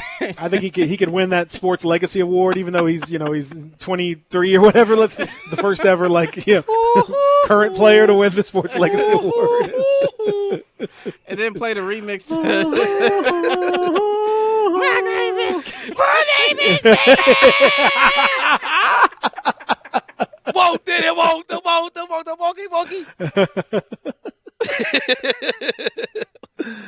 Oh man, that's the best. It's fantastic. I love it. Yeah, man. We gotta make that happen though, bro. When is he a free agent? 23, right? No, what is it? Yeah. We all agree that the would be Grizzlies next. seem like they're saving their money for next summer, right? 22. Yes. It seems like the Grizzlies are going to try to go 22. after either Bradley Beal or what's my boy with Chicago, Levine. Seems like they're saving their coin for that. That's why you go. That's another reason why you just take Winslow. You just keep him, and then that money rolls off, and then but yeah, man, Jaylen Brown. Let's make that, bro. We need to make. I need to go to the Civil Rights Museum to make sure it's Jaylen Brown ready for next year. Need some new events in this joint, man. This is beautiful. This is what it's all about right here. Make sure This is that what it's bad all boy is about. Jaylen Brown ready. The Memphis Grizzlies in association with Jaylen Brown. In association with Jaylen Brown, present the Jaylen Brown Award. We got to find that music. Yeah, We got to get that music. I'm gonna hit up Justin Baker and see if he can send it to me. Yeah, hit him up. We See need if we to can end get that every music to show with play. I bet Baker has it too. I'll hit him up.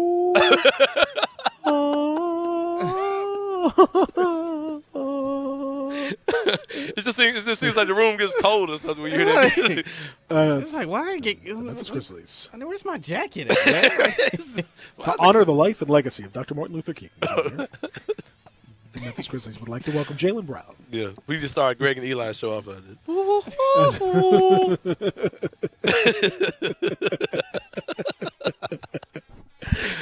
Oh man! Speaking we of gotta get out of which, here. Greg and Eli are coming up next Oh, with middays. They'll continue to get you ready for the big play. And tomorrow we're going to talk with Rob Fisher, among others. It's going to be a very, very interesting day. Very interesting day. A historic day, potentially, here. Thank you so much for being part of the show. Everybody, enjoy your Tuesday.